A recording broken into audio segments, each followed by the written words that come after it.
Good night, cricket fans, and welcome back to the UWI grounds here at the Sir Frank Worrell Field here at UWI St. Augustine for the second match in a double header, UWI 75 Cricket Fest, powered by Unicom and, of course, Cricket 360. It's the Invitational 11 versus the UWI T20 All-Stars. The news from the middle is that the Invitational 11 have won the toss and decided to bowl. The All-Stars batters are already out there in the form of Webster at the striker's end, Mario Belcon, Super Mario at the non-striker's end, Andrew Chan in your company alongside Vidya Ramphal. And as to celebrate the 75th anniversary of UWI Sports, the first ball, Vidya Ramphal, is going to be a free hit.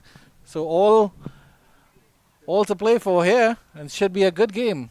Certainly is. The UWI Invitational team, they are going to be... Let's see here. The T20 team are batting first. There's Hackett first in, and it's a wide delivery. He gets a chance to free his hands and hits that over extra cover to start the runs for the UWI All-Stars. And it's Webster off the mark with a 4. Cracking shot. Cyan Hackett, that young and impressive fast bowler, but that one was a bit short and a bit too much width there for Webster, and exactly what he loves, and just fired that high over the cover region for 4 runs. Hackett is actually from his house is actually just outside of the compound, and that was actually hit in the direction of where his house is. So he lives right next door to this facility, and certainly. Let's see, he comes back in again, and that's a good delivery. A good leave there by Webster. And so that's good. But I actually saw, it was interesting, Cyan Hackett came early, and he was in an ice bath right there in the car park. So I'm sure he could have stayed home and done that ice bath as well. But certainly good to see him putting in the effort to be ready for this game, even though it's a fest match. Well, he always gives 100%, Cyan Hackett, the Queen's Park player, and he will do the same here today. Comes into Webster for the third delivery, and that's a wide delivery. Fishing for that one outside the off stump was Webster. Had to reach for that one, and it was signaled a wide eventually by the umpire. Webster opening with Mario Belcon, who has found a bit of a revival in his career. Player of the tournament in the third edition of the Dream 11 T10 in December last year. And even before that, he was quite impressive in some of the other matches, the player of the tournament there, and very impressive for the Merry Boys in their victories earlier this season. Hackett comes back in. This one tucks up tucks up Webster, I should say, and Mario Belcon, despite getting on in age, is still very fleet between the 22 yards, makes it through for a comfortable signal. In the end, single. Yeah, certainly, and the UWI team, they're led by the number 14, the man who wears the number 14 there, Lashley. Lashley is also a very good footballer, plays as the attacking midfielder for the Eastern Credit Union team that won the Interbank Football League knockout competition a couple of weeks ago. Outstanding player he was for that team. Big part of their success on the football field, and pretty fine cricketer himself. There he is, Lashley. Genuine all-rounder, you could say. Hackett comes in once again. A bit of a back of a length delivery, played comfortably by Belcon, I should say. So his first sighting. And yeah, of course, Super Mario is a legend on the local circuit with Ramphal. So it's good to see that he still has that influence and is still called out to play games such as these. And as you mentioned, his revival really it's good to see that the different formats of the game are allowing our excellent players to play maybe a little bit longer, lengthen their career ever so slightly. And he certainly is made for this game, the T20 game. Coming up towards the end of his career, but he's a fine T20 player. Hits the ball really hard. Hackett. And he hits this one in the air, and that goes down to the deep mid-wicket position, and that runs away into the ropes for 4. I don't think he middled that. I think he was trying to hit that over extra cover, but such a big man and enough of a thick inside edge to get that over the mid-wicket region for 4. Just short of a length, but this time erring on the leg side towards the right hip of Mario Belcon. And Mario Belcon quite adept at getting that one over the mid-wicket region and away to the boundary. And even the fleet-footed Lashley couldn't catch up with that one. He's pushed himself back down to the long-on boundary now. And the other fielder out at deep square leg on the boundary. Here's Hackett with the final delivery of this first over. That's high in the air. That's hit square. And that's towering. And that will go behind square. Down to third man for 6 runs wide third man. Wait for the signal. Yes, it is. Lifted up nicely by Mario Belcon to end the first over 16 without loss. Wow, what a start here by the All-Stars team. And the All-Stars team have taken young Hackett to task here. Just a bit short on maybe about half of the deliveries in that over, and all of them went for runs here. And there's Adrian Ali, the keeper for the UWI Invitational team, and having a talk over with skipper Lashley, giving him some advice on what he needs to do here. Ali leading his team, the Marching Patriots, to 3 titles in the in the South Zone Championship Division. A bit unlucky, some might feel, for them to miss out on the Club of the Year title, which was won by Belcon and their Merry Boys team. But they also won 2 titles, and it was a pretty close call there with those 2. And the new bowler from the southern end, I think it's Andre Sitaram, wearing the number 65 on his back. And I think it's a safe assumption because he doesn't have his full name, but he has Seats written on the back of his jersey. So I think that's a safe assumption. Good start here by both Belcon and Webster. Let's see what Sitaram can do. A short left-arm pacer. And this one is short, and it's tugged away into the mid-wicket region again for 4. Loosener there from Sitaram. Easily swiveled there by Tion Webster. That's classy from Webby. Yeah, he's not the tallest of men. Left-arm pacer, and has to get this right. Just a bit short. And Webster is so good. He's so easy on the eye. Anything just fractionally short or full, and he is quite adept. He has the shots to put that away. He makes this game look so ridiculously easy. He always leaves you with a feeling like, why does he have to get out? He's a great entertainer in the local game. Yeah, Sitaram coming in from the southern end once again. And this one is a little bit uppishly into the cover region. And there's a throw at the non-striker's end. And the throw is a little bit wild. And Belcon will hustle back for a single. The throw to the keeper was a little bit wild as well. Else Belcon might have been in a bit of a struggle. And as you were mentioning there, Tion Webster, why does he have to get out? And he hit that one into cover quite uppishly, video. Times that one so beautifully and hit that well. And either side of the field, and that would have run away for 4. Tion Webster has been one of the better batters in Trinidad and Tobago over the past couple of years. Sitaram to Belcon, and this one is short, and he's turning this one down into the fine leg region, between fine leg and deep backward square, and that's gone into the ropes for 4. Swiveled easily there by Belcon. Straying on the legs again is Sitaram. And picked the gap quite nicely as well. Batters really getting a lot of purchase for their shots here. Completely different to the women's game, and it's an all-star start from the All-Stars. 25 without loss after 1.3. Sitaram comes in again. Good delivery, Oka length, but well dug out there, and that will go down to the fielder at deep square leg, and they will just trot a single there.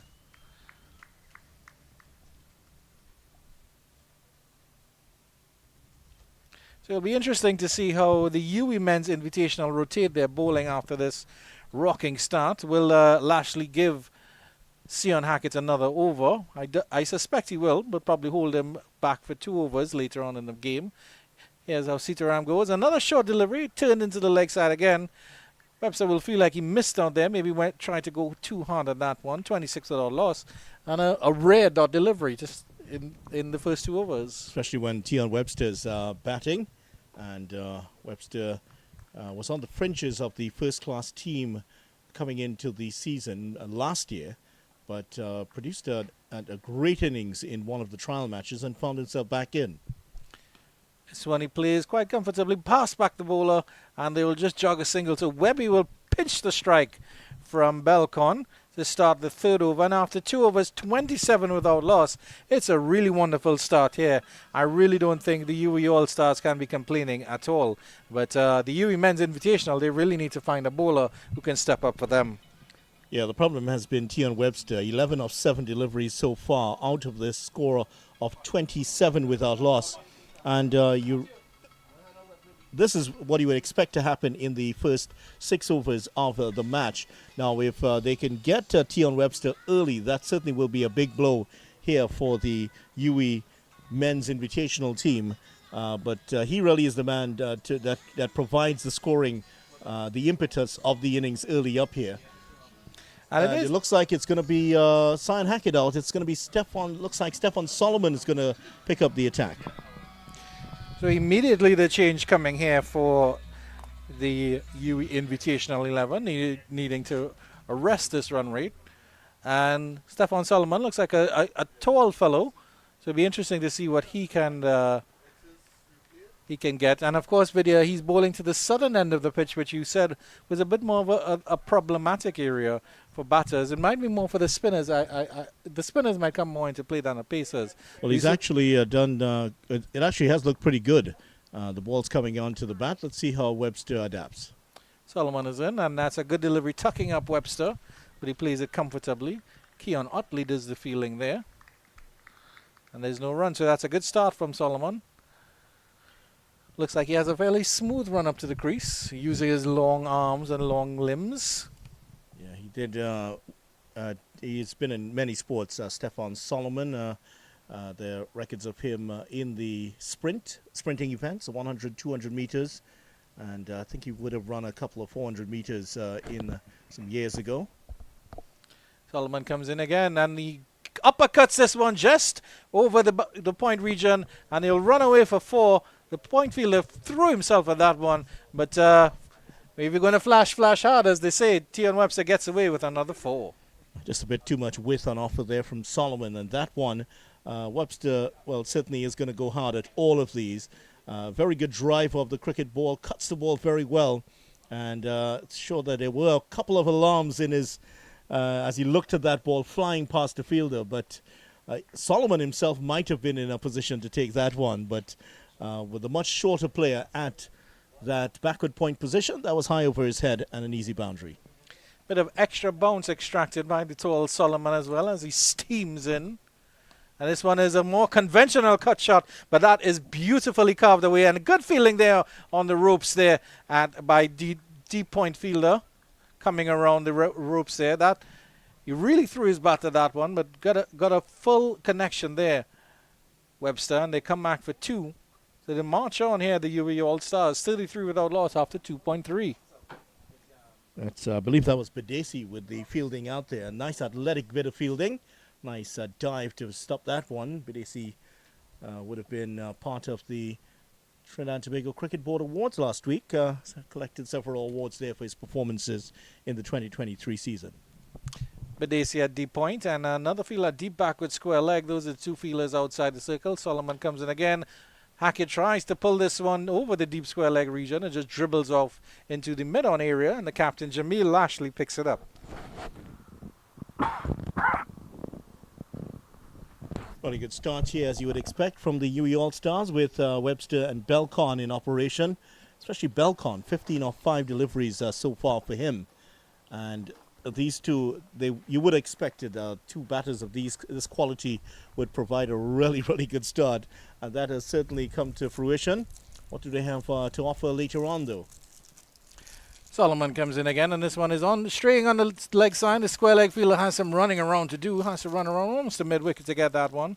And flicked away for an easy 2 there, Webster. So easy on the eyes, Vidya Rampal. I mean, it's easy to play a flick shot, definitely. But to keep it on the ground, use your wrist, get the timing right, and get it so far to the ropes. Certainly is an elegant stroke player, Tion Webster. And he plays all round the wicket. Maybe not as you would call a 360 player, but pretty close to it. Maybe more like a 270, 300. But he is almost close to the complete package. Solomon with 1 delivery to finish this over, and he gets that fine. We'll wait for the signal from the umpire, and it's 4 runs off the bat. And so he's straight down the leg side there. And at the end of 3, it's 39 without loss. They're really romping around here. That's a run rate of 13 runs and over, Vidya. Yeah, even Solomon has been unable to stem the flow of runs here. 12 off his over, 16 off the first from Hackett, 11 off the second over, and now a further 12 in this one. And it doesn't matter where you pitch it at the moment here. Once you're slightly offline or off length, these two batters have been able to power the ball away. And, it's a real, if you can talk to them about their sort of mindset as they come into bat, they are 1,000% in total belief of what they're doing out there. And these two are certainly letting their quality being shown. And there seems to be another change in the bowling. Number 13 is coming on. Confirm who that player is for you very shortly. Daniel Babb is the man, I believe, who's coming on. Daniel Babb. And Daniel Babb is coming Castro? on. No, that's Daniel Babb, correction. So will we see some spin now here for the first time? Let's see if slowing down the deliveries will slow down Tion Webster and Mario Belcon, who certainly living up to their name of the All-Star so far. Here's Babb from the southern end. And lifts that nicely straight, dead straight from Mario Belcon. Not a player moved, and that was 4 all the way. That was elegant from Super Mario. Wow, that was some shot there from Mario Belcon. Pitched up there by Babb, and just like that, it flew off the bat, and great straight drive. And look at this shot there from Mario Belcon. Fired it in, and you can see the slight swerve in it as it goes towards the cameraman. And I tell you what, that's not the kind of ball you want to try to control with the side of your right foot. Excellent work by cameraman now, Jason Prasad, to pick up that one. And I hope the photographer on the other end, I saw he dropped his phone. I hope his phone is okay. Let's see what Babb can conjure up now. So wide delivery and well played by Mario Belcon, giving himself some room, just getting the top edge off and getting that very fine on to third man. Sitaram had to come around. Just a single there. But Belcon, I rehearsed that one. I think he enjoyed that one. The deft touch from the big man. Yeah, there's Sitaram having to chase that one. That was on the line of the stumps. That was going to hit the stumps. Just stepping away, late cutting that one to get the run. Full delivery. Going down the leg side maybe. And the return throws it in from Sitaram to the non-striker's end. But Webster was already safely in. Maybe drifting down the leg side there. But maybe Babb is starting to find his radar. Just 5 runs off 3 deliveries. It's a bit better than his teammates who've gone for 16 and 12 and other scores in their over. Belcon raises it over the bowler again. And that cameraman, no, the fielder comes around from long on this time. He didn't maybe quite middle that as nicely as we like or hit it with as much power as we would like. But there's still a single there. Mario Belcon, and it's good to see that they're matching each other almost shot for shot here. It's 21 off 8 and 23 off 14 for Webster. That comes in, hits this one through extra cover region. That's elegant from Tion Webster, just raising that one nicely over the inner circle. 4 beautiful runs, and that's the 5th day up. Vidya Ramphal in the midst of the 4th over. Wow, that is some batting display here from Webster and Belcon. And just 23 deliveries. And look at this. Didn't have all the control in the world on that. There were 2 fielders there. Lashley and O'Garrow were the men coming towards it. Neither could get across to it. It was so well struck. And once it got past them, well, that was always going to run away for 4. Projected score of 261. Will we see that here tonight? Webster trying to dance up the pitch there. Could only get it to a wide long off position. And once again, he will tip the strike. It's 51 without loss after 4. 51 without loss out of 4. If you had mentioned a score like that maybe 20 years ago, they would have looked at you kind of strange. Now, we can't expect that at all. 51 without loss after 4 overs. But in this form of the game, that's exactly what you want to see. Unicom, the sponsors of today's game, along with Cricket 360, combining to bring you the action here at UE Spec. UE 75 Cricket Fest, all about the 75th anniversary of the University of the West Indies, and the first campus to be opened back in 1948 was at Mona, Jamaica. UWI St. Augustine has joined family members in Cave Hill in Barbados. Solomon will continue from the northern end.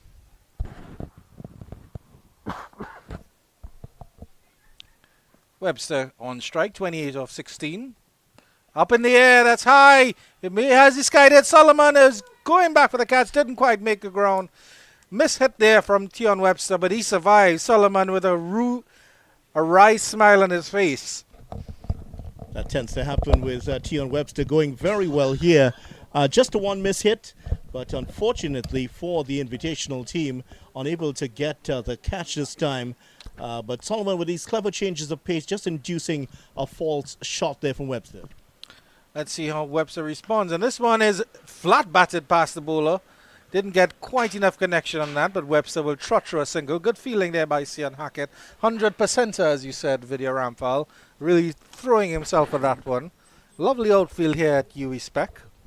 Well, he's an outstanding all-round player. Not only can he bowl, but he's also a fine batsman, as we saw a good example of his excellent ground fielding. And Stefan Solomon, also a pretty good athlete himself, actually plays for Trinidad and Tobago in beach handball. Returned a few months back from international duty in that sport. This one is short and it's up in the air and he gets that fine to Mario Belcon. Probably didn't want to hit the bat, probably went a little bit finer than he thought, but he still gets it away for 4.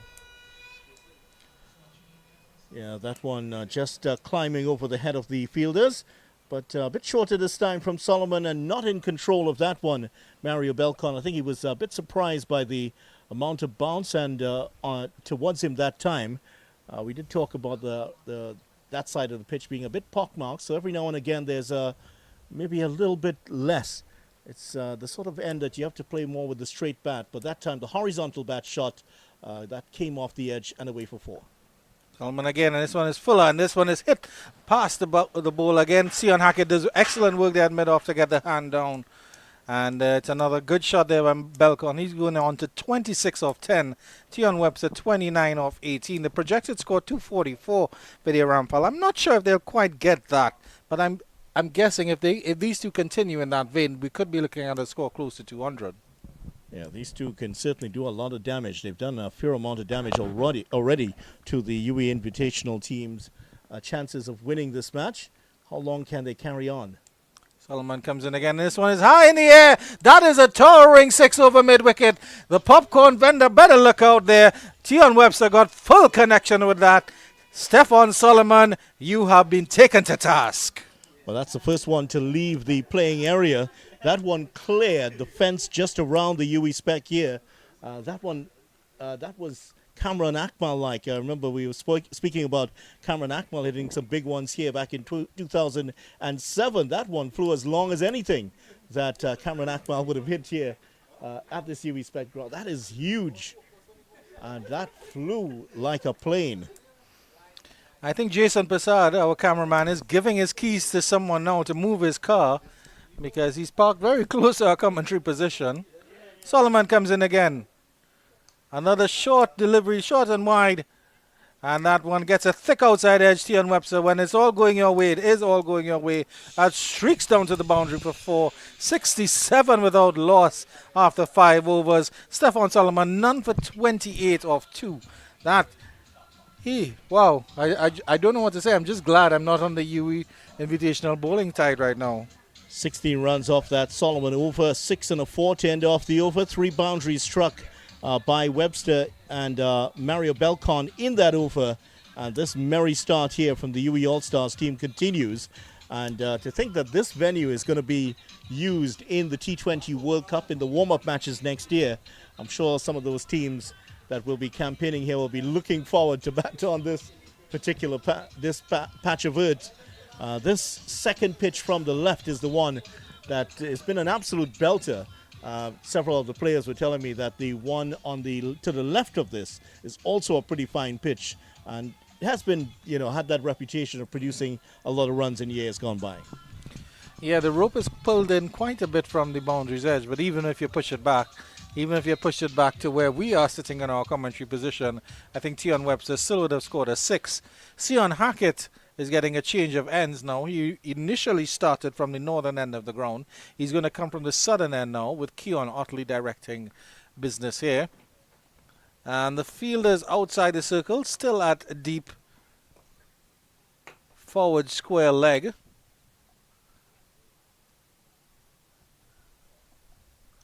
One fielder outside a deep forward square leg, and I suspect the other outside fielder is on the boundary, perhaps at long on. Yep, there he is. Balcon settles to face Hackett. Good delivery, flick down to the leg side. Will he get that fine enough? The fielder sprawls. Excellent work there from Daniel Babb, getting down, and they trot back for two. As we've seen here video, it seems like Mario Belcon and Tian Webster are just like they practice batting with pumpkins or something, because they've seen the ball so well. They're getting good pushes for their shots. They're timing the ball excellently. Not everyone has come off the middle of the bat here, but it's all about self-belief at this point from these two. Here's Hackett again. Good delivery. Tucks up Belcon, and he plays sensible cricket, just touches his down, and they get a single. Tian Webster 39 off 20. Mario Belcon 29 off 12. Webster, the man fondly known as Webby, comes back into strike. So two current national players up against each other here. Tian Hackett versus Tian Webster. So far, you'll have to say that Tian Webster has enjoyed the spoils of the contest a lot more. And we would hope to see Tian Webster in this kind of form if he does get selected for the Regional Super 50 competition, which is coming up shortly, starting here in Trinidad and Tobago on the 18th, I believe it is, 17th, 18th, around there. And he will certainly be, if he's in this sort of form in that competition, that's going to be great. Hackett, good delivery, tucking him up, but they still got away a single there, but a little bit of a moral victory there for Hackett. And yeah, certainly Webster is one of those players who's on the fringes of the national side, and you really want him to cement a place and make that step up to the next level. See him in West Indies colours very soon. That would be an awesome sight for Mr. Tian Webster and his family as well. And I'm sure that's a goal that he's working towards as well. Belcon settles. Not bad from Hackett so far. Let's see if he can get something going here for the next three deliveries of this over. His first over went for 16. Going down the leg side, it's spilled by the umpire, by the keeper, I should say. Wait for the signal from the umpire, and it is a wide down the leg side. I'm not sure if that was the signal for wide. I think he was more asking how many balls to go, but that one's maybe clipping off the thigh pad or so, but not clearly taken there by Ali behind the stumps.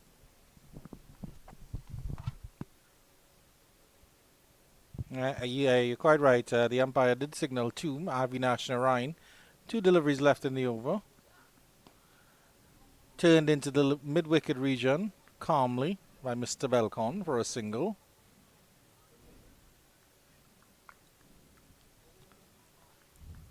Smile on the face of Adrian Ali. It's good to see that he's still enjoying his game out there, despite the fact that his team might be being put to the sword.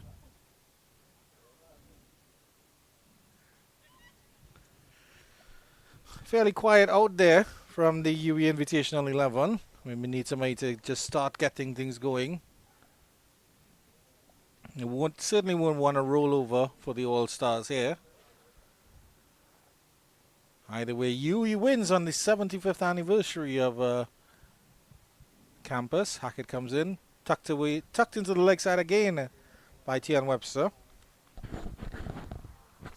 The fairly sedate stuff after the helter-skelter first half.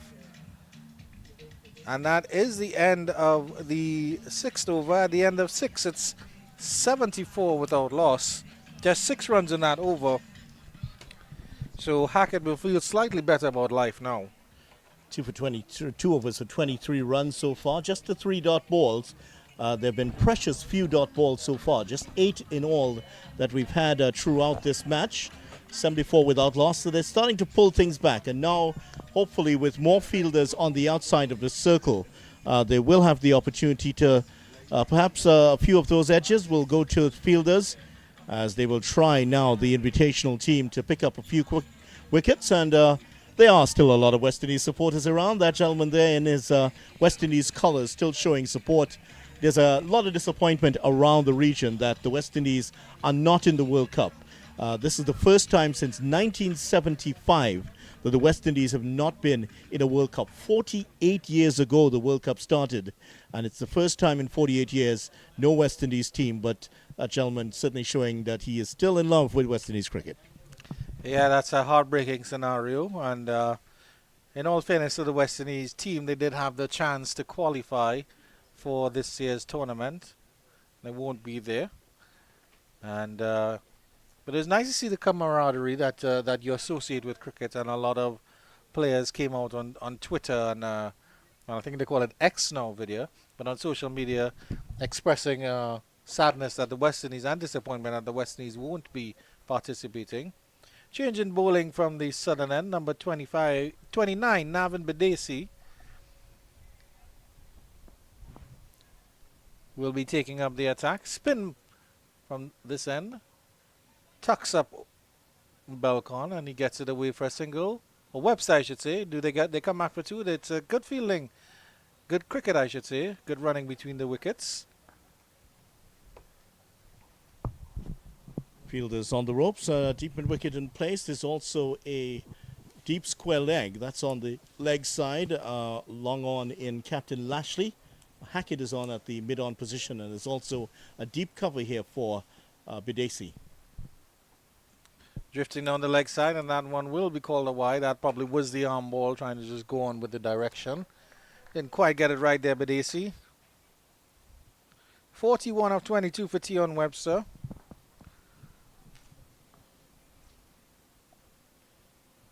Dancing up the pitch. Hits that over long on. Will Lashley get around? Lashley will get around, but he won't get a hand on that one. Wide over long on and a towering 6 from Sion Hackett. He races on to 47. Belcon there at the non-striker's end could only watch in admiration as Webster clears the ropes by some margin once again. That's a similar line to where he hit the previous 6. So starting to open up here. Look at that. 41 of 22 deliveries. Webster is on fire here. And that's to say that I can be on fire and put it out. He plays a calm defensive stroke back up to the bowler. He's actually up to 47 with that shot. This one is drilled through the covers, or actually straight. Long off comes off the ropes and picks that one up. Webster goes on to 48.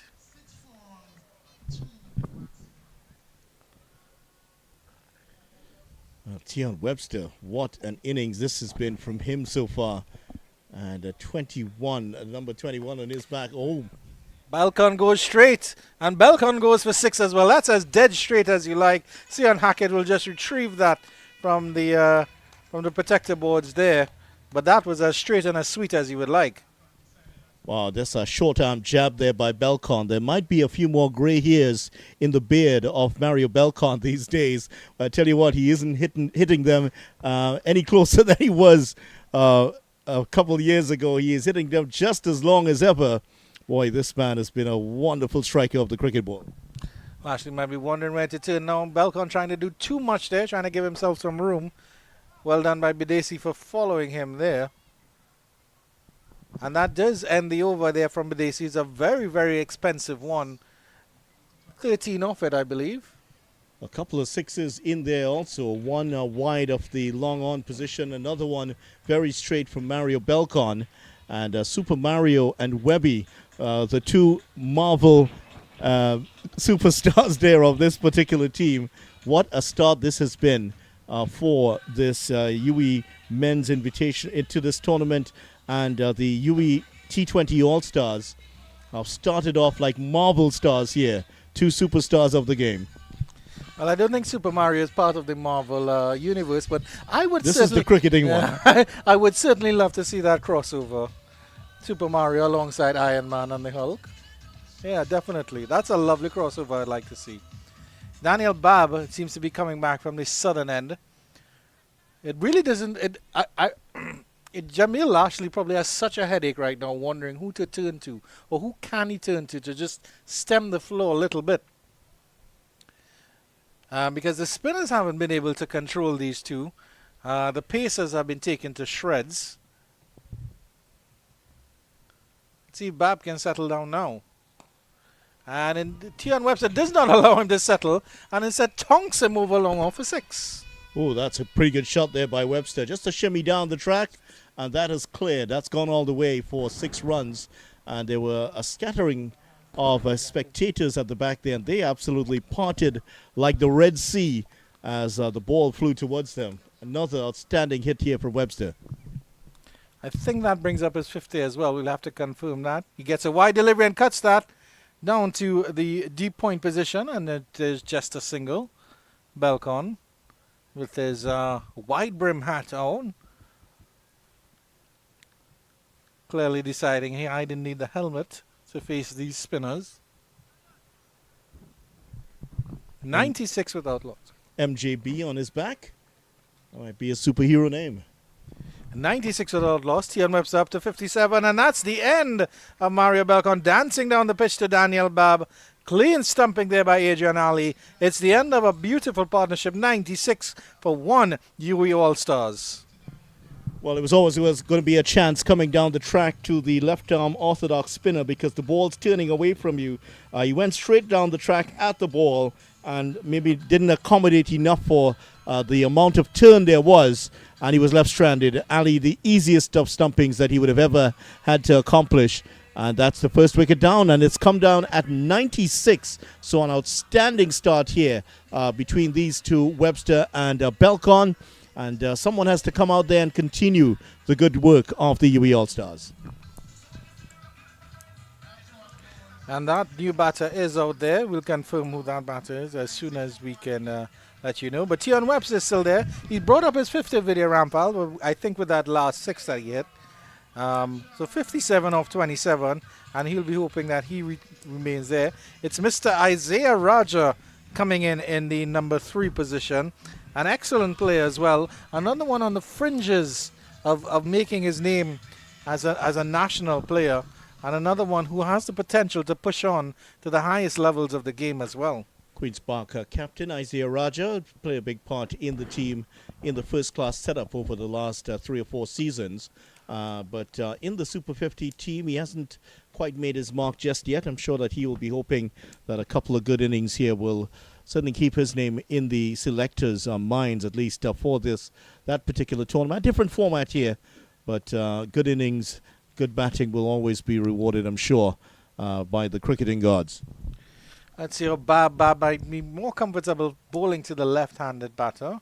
And immediately gets on the line, but Rogers off the mark, just turning that into the leg side very easily. Another player from these areas. I think if he were to hit the ball straight over maybe a long-on position, it would land in his house. He's just across from the highway.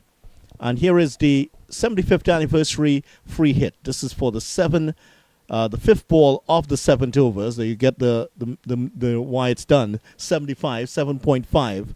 And one of the quirks of this particular game, celebrating the 75th anniversary of the formation of UWI St. Augustine.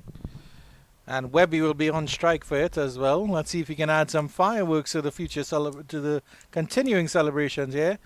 And he goes high, and he goes hard, and he goes handsome. And does he go into the square leg region? Yes, he does. And it's 6 runs there from Tion Webster.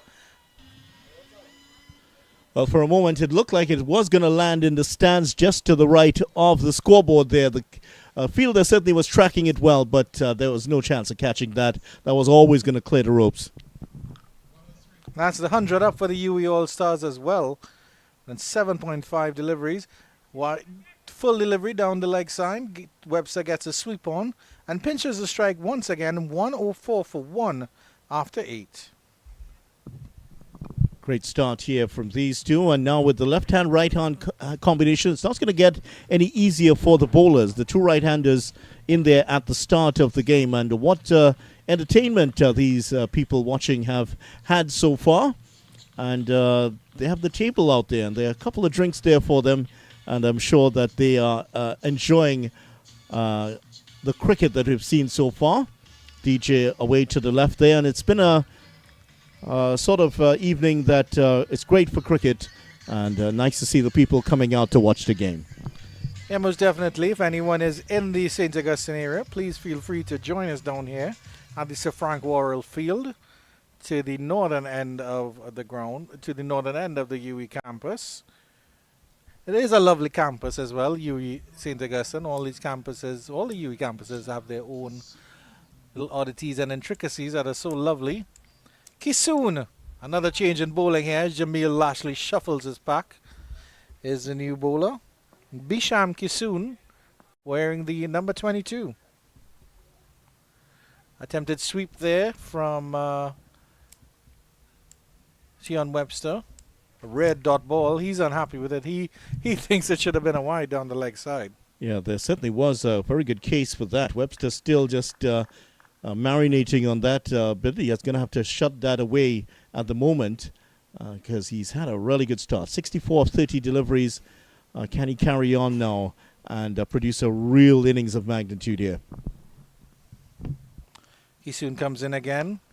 Flat batted over the bowler's head, and that goes into the ropes for 4. Tion Webster putting that argument for wide behind him and just flat batted back over the bowler, straight as he liked for 4 runs. And Tion Webster marches along his merry way. Raja had to duck for cover there. Yeah, certainly. That would have taken his head off there, Asir Raja. Of course, the son of Anil Raja, the former Trinidad and Tobago player. And almost Sachin Tendulkar-like. Flat batted that one powerfully past the ball over 4. UWI T20 All-Stars, coached by Gibran Mohammed, and managed by Sebastian Kadir Edwards, who also put the number 99 when he was sending the information on to our list here. So clearly likes the number 99. A single there for Webster as Raja comes into strike now. And of course, Raja's been around the game enough to know what he has to do, and it's just to feed Tion Webster and make sure that he's calm at the crease and not put too much pressure on him. Well, these two are teammates, of course, at the Queen's Park Cricket Club. Raja captains Webster in that club. This one, he's back and trying to cut that. Oh, back off the backward drive through the cover region. Didn't quite get anything on that. Plays a lot of T10 cricket also, Isaiah Raja, and his game has grown enormously playing the shorter version of the game. He's become a lot more attacking in these matches. Kisoon again. And this one, yes, he does get very attacking in that one and hoiks that through mid-wicket. The sort of slug sweep position and into the nets at UWI Spec for Raja's first boundary. Yeah, hit that wide off the long-on position. Maybe not quite in position, the right ball for that, but he worked that brilliantly into the gap and got the 4. A wonderful slog sweep there by Isaiah Raja. Webster doing some running repairs, just trying to get the laces going. Might want to tighten that left pad a little bit more, especially the bottom of the bottom strapping or fastener. Kisoon with 1 delivery left, 9 runs off his over so far. And this time he gets the back-footed drive into the extra cover region. Slightly half-stopped there by the field. I think that's Bab. And they get a single. And Raja will pinch the strike at 114 for 1 after 9. Yeah, that certainly was travelling. And that may have gone away to the boundary. I think that Bab actually saved 3 runs there because that was hit with an enormous amount of power. And that would have gone towards this couple sitting there. They were actually sitting in the firing line of where that ball was heading. They've been here for the entire afternoon, and they certainly have enjoyed themselves. Snacking on a little bit of plum there. That looks like a plum job. Yeah, it very well could be plum. And I think she enjoyed that plum because she did a little chip in her chair there. And a note about these two fellows here in the crease, Isaiah Raja and Tion Webster. I've had the pleasure of interacting with them, obviously, through our work with Cricket 360, and they're both very nice, pleasant, intelligent young men who are willing to speak. And I certainly hope it translates into their outer, into when they're out, not just within the professional sphere. Jamil Lashley has decided to bring himself on from the southern end to see if he could stem the flow of these runs. 114 without loss after 9. Starts with the widest, quickest delivery outside the off stump. And Big Raj flung his bat at that one, didn't get an edge.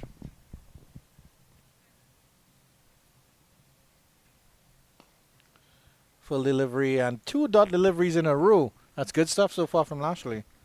Yeah, Lashley, those all-round sportsmen, talked about his football prowess. He's a really good attacking midfielder that's been responsible for a lot of great plays for that Eastern Credit Union team. This one is Roger was back and just tugging that and into the wide of the long on region, and they just jog a single. Tian Webster is back on strike. Let's see. He looks to be in a mood here. 69 off 32. He's very comfortable there. He's even having conversations with his opposing wicketkeeper there, Adrian Ali. I wonder what they could be discussing, Vidya.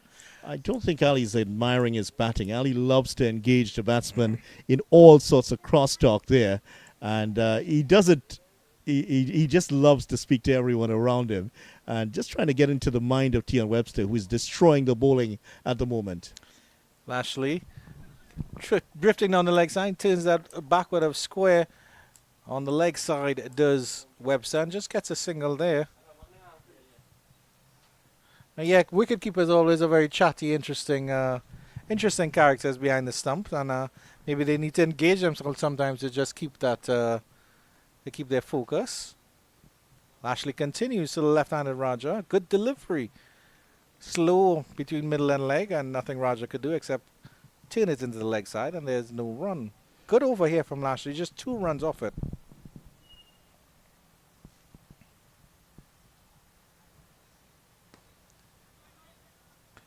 And that will bring us to the end of the 10th over. It's 116 for 1 at the quarter stage mark of this game. And that's 116 for 1. Good partnership of 96 between Mario Belcon and Tian Webster. We'll take a short break right now for water. Actually, we'll take a short break right now for a water break before Mr. Vidya Ramphal will continue with the one and only Kadir Mohammed.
Welcome back to live coverage of the UWI 75 Cricket Fest. It's UWI T20 All-Stars against the UWI Men's Invitational. Vidya Ramphal alongside Kadir Mohammed here for the second game of the day.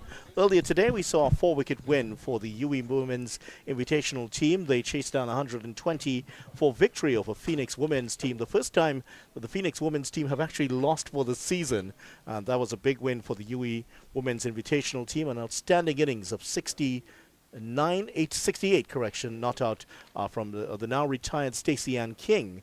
off the commentary duties today, Kadir, and she turned in a fine performance. And we're seeing now another outstanding innings here. This time, Tion Webster, 70 of 33. Boy, it is not a day you want to be a bowler. Yeah, definitely. Good afternoon again, video, and good afternoon, viewers. Rocket start in the first 10 from the UWI All-Stars team.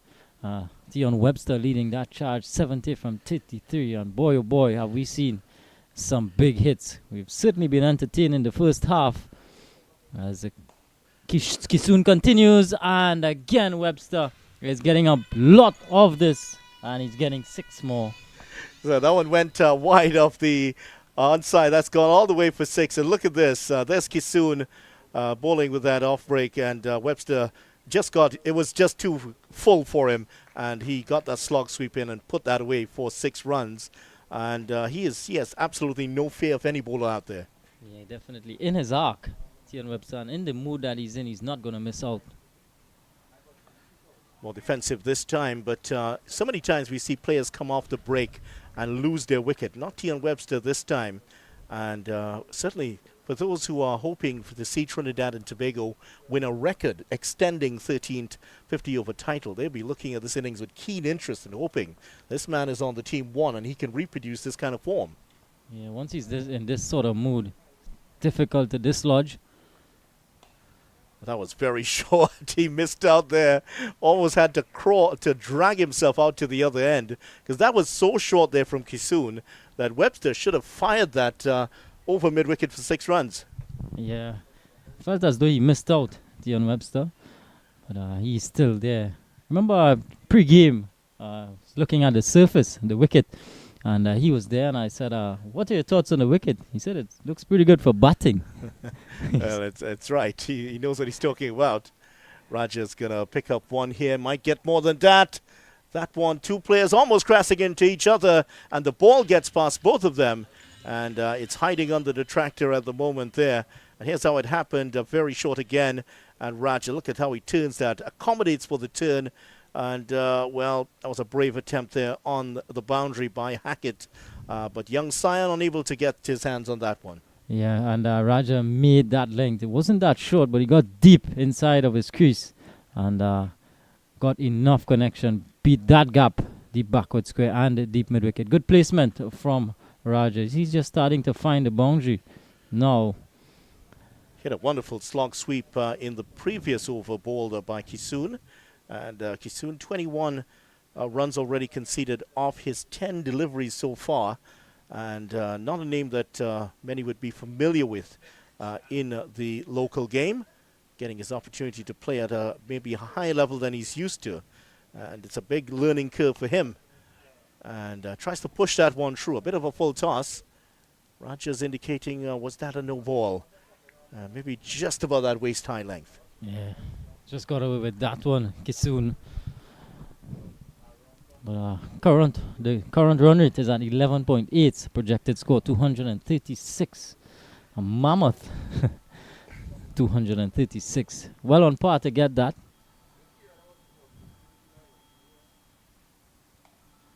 Yeah, it's just going to pick up another single. And Kisun's, the name on the back of Kisun's shirt is Bish. Not Ian Bishop, but Bisham Kisun.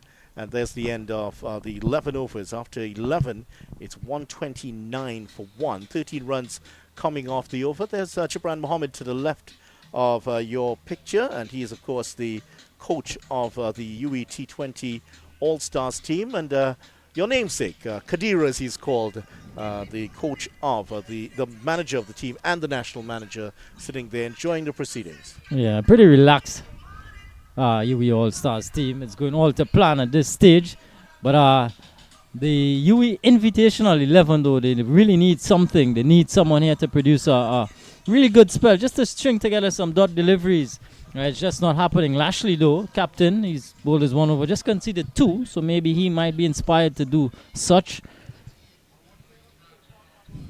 Ali is having an animated conversation with anybody who will listen at the moment here. It's always a feisty character. I'm sure you've competed against him, and you've had a few conversations with him out there. Oh, that's flicked down the leg side for 4. That is a badly lined delivery here by Lashley, who just he comes at you with an off-spinner's action, but he just fires it in. He's bowling a lot of darts here. That was badly lined, and a batsman of the quality of T.N. Webster, that's an easy put away. Yeah, freebie really. A hit-me delivery from Webster. He's not going to miss out. He's in that sort of mood. He's gone up to 82 from just 38 deliveries. Video. What a knock this has been. This has been absolute carnage here from T.N. Webster. That's one more orthodox turn through the mid-wicket for one. I'm sure you also enjoyed the innings of your teammate, Mario Belcon. We had 36 in very quick time. Yeah, certainly gave the UWI All-Stars a flying start. And they're certainly just building on this now. Raja, 12 from 11. But a lot of batting still to come, though. That's hit straight by Raja, and that could clear the boundary. That's one bounce, and has that gone all the way? Yes, it has. Umpire Avinash Narayan says that has gone all the way, and this is how it happened. A nice straight hit again, this time from Raja. Yeah, just too full, and Raja just able to extend the arms, and a good place to hit it straight back. There's no fielder's position, straight behind the bowler, so you're always going to get value for shots there. And the Raja just helping himself along. And picks up the single. Now, this is a very good situation here for Raja as Webster escapes the throw and gets back to the other end. Of course, he'd love to have 100 here, but it's a good situation for Raja to bat because there's absolutely no pressure on him because Webster is going... Is there anything more than going guns? He's absolutely been astronomical today, and Raja can play his natural game without any fear, without anything on his shoulders, and he has responded. 19 of 13 so far. Yeah, he has that comfort. Oh, he's missed out again here, looking to pull that one behind square, but a bit faster onto him. Gets that one down straight. Will get another single. So he's starting to mistime a couple here and there. Yeah, maybe just losing his shape on that one, T.N. Webster. Just looking to, again, hit it out of the park.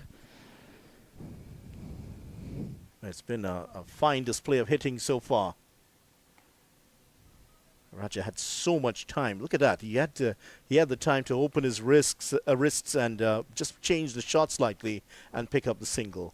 And that is a very awesome score of 143 for one after 12 overs. And this innings could definitely end with something in the region of 200. And a pity there aren't a lot more spectators in that stand. I'm sure they would certainly have enjoyed what has happened here today. Yeah, the spectators that we have in here tonight has certainly been entertained by Webster and company. And, the surface, though, video is conducive for this sort of batting. It's not doing anything. It's not doing much. We've not seen much spin on offer. And batsmen just able to play through the line. And very, very good surface for batting. Certainly has been very good here, but the UWI Invitational 11 will also be looking at this pitch, and the batters like Keon Otley, who love to play their strokes, they would certainly be licking their chops. I'm sure if you had been playing in this game, you would have been absolutely relishing the chance to go out there to bat. Yeah, definitely. It's always nice to play under lights, white ball. Somehow, though, with your under lights with the white ball, it always seems to come off your bat a lot better than during the day. I don't know why. Yeah, it does change your perception a little bit playing at night. Yeah. And it's always very difficult to field, as we talked about in previous broadcasts. I think one of our colleagues, Keshav Bahadur Singh, was telling us that he fielded one on his face or some part of his body while fielding under lights, because always more difficult to pick up that white ball in the night situation. Yeah, especially when it goes high into the night sky. You got to keep your eyes on it. But modern day cricketers, especially in this format, practice a lot in the nights. A lot of high catches, a lot of practice goes into it. So they'll be well adept to pulling off those types of catches. Solomon back in action here. Clever bowler, Solomon. Very tall. He's about 6'5" or 6'6" or so. And I mentioned earlier, he also plays beach handball for Trinidad and Tobago. Came back a couple weeks ago, maybe a few months ago, from one of his duties with TNT. Played in Mexico last year, a tournament, the TNT Challenge for a place in the Beach Handball World Cup, and he's a very athletic man. Stefan Solomon also ran track and field for a bit, and a clever bowler for all of the sides he's played with. This one's hit back past him, varies his pace well. Oh, that's hit the stumps. That could be close. And the umpire says not out. And I don't think he was ever convinced that was out. Let's see if Raja does get there. Now, Raja's pretty athletic himself. A nice bounce for the fielder. The fielder, yeah, I think he got there. Maybe just so. Yeah. Just in.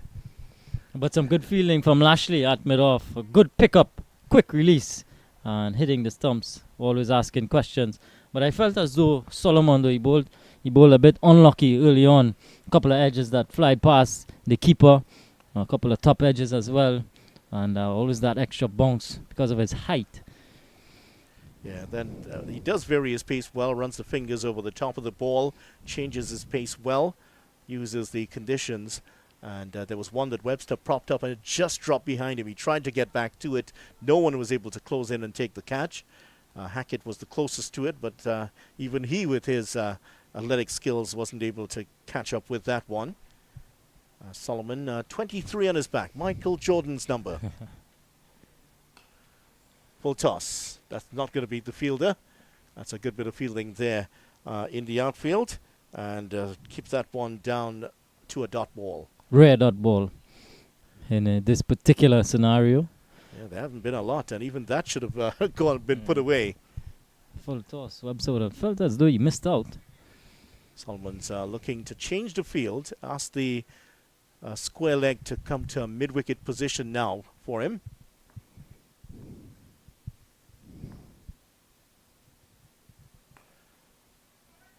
And that's another missed time shot here from Webster. So he was actually smacking it everywhere earlier, but we're starting to see the number of shots coming off the outer portion of the bat increase as he's gone on here. Maybe a little bit of tiredness starting to creep in. Maybe the adrenaline isn't quite flowing as it was earlier. The endorphins have started to ease up just a little bit through the body. Yeah, to be fair, to be honest, to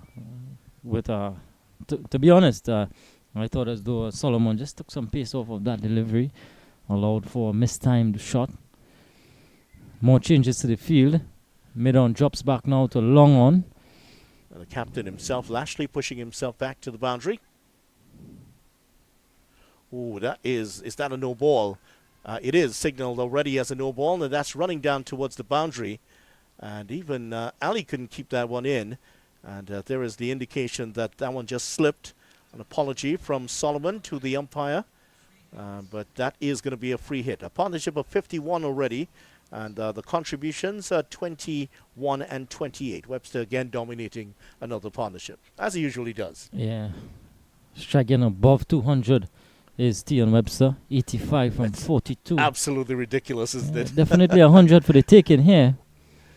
Just 15 away, and maybe that's explaining why he's become maybe a little bit more conservative here. He wants to get that statement 100, I'm sure, to just remind us the Trinidad and Tobago selectors that, hey, I should be in that Super 50 team.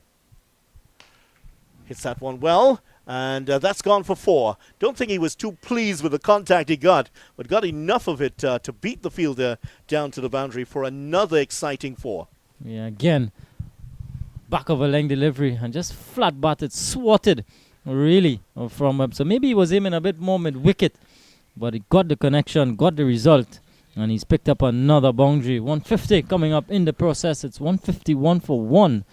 And we're just inside the 13th over. Wow, that is absolute carnage here by the UWI All-Stars. Solomon has gotten his fair share. And a wide from him there. Just trying to put it a bit wider from that bat of Tion Webster. There is a deep point in place, a deep backward point. So that's one of the reasons why anything in that region could be cut off. But Webster has hit boundaries in every direction on this ground. He's had a flick down to fine leg. He's cut one behind square. So maybe I'll revise my estimate. He's a 330 player so far today. Oh my God, that's gone for 6 runs. That has absolutely cleared the boundary, and that has gone smack into the UWI Sports and Physical Education Center facade here behind us. Yeah, again, in the slot and down on one knee.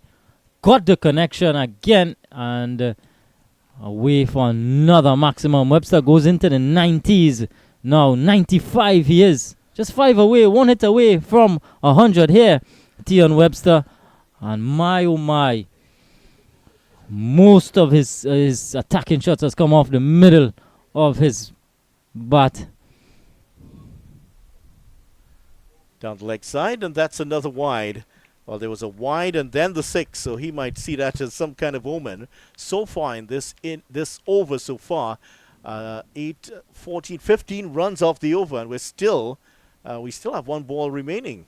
Spare thought for Solomon. 2.5 overs, none for 43.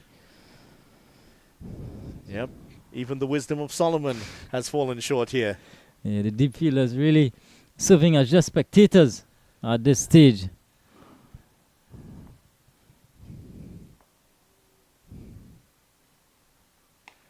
Gets that on the leg side this time. He's going to get 1, and that will end off the over with a single. So 160 for 1 at the end of the over. So 18 runs coming off that over.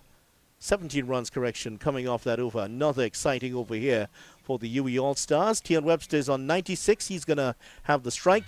And Isaiah Roger is on 21 of 16.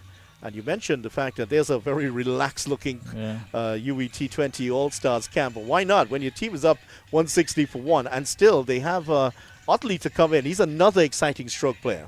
Yeah. Tishon Castro is in and amongst there as well. Uthman Mohammed can give it a whack. So, definitely alarm ringing here for the UWI Men's Invitational. Darren Cruikshank is also in there too. He's another one who can hit it a long way. And Jason Passad, not our producer though. He's certainly too good for this game. He can't play here. We don't have enough money to sponsor him for this game. That's like bringing Lionel Messi to play in a pickup game in your back road. We don't have that amount of cash. This is Jason Passad, the one playing. He's from Guyana. Played a lot in Tobago. This ball of the new over, and Webster is going to pick up another single. So he's up to 97, and you mentioned earlier the fielders have been spectators, but when he's batting, fielders become spectators, and spectators become fielders. Yeah. I love the way you phrase that video. And there's a young lady just behind the bowler, and she's filming something. I think she wants to see capture the moment when he takes the 100. That's hit again past the bowler. This could also run close to the boundary. There is a fielder out there, and it is Otley. The two Otley brothers, as they seem to always end up on either side, on the opposite sides. Opposing teams.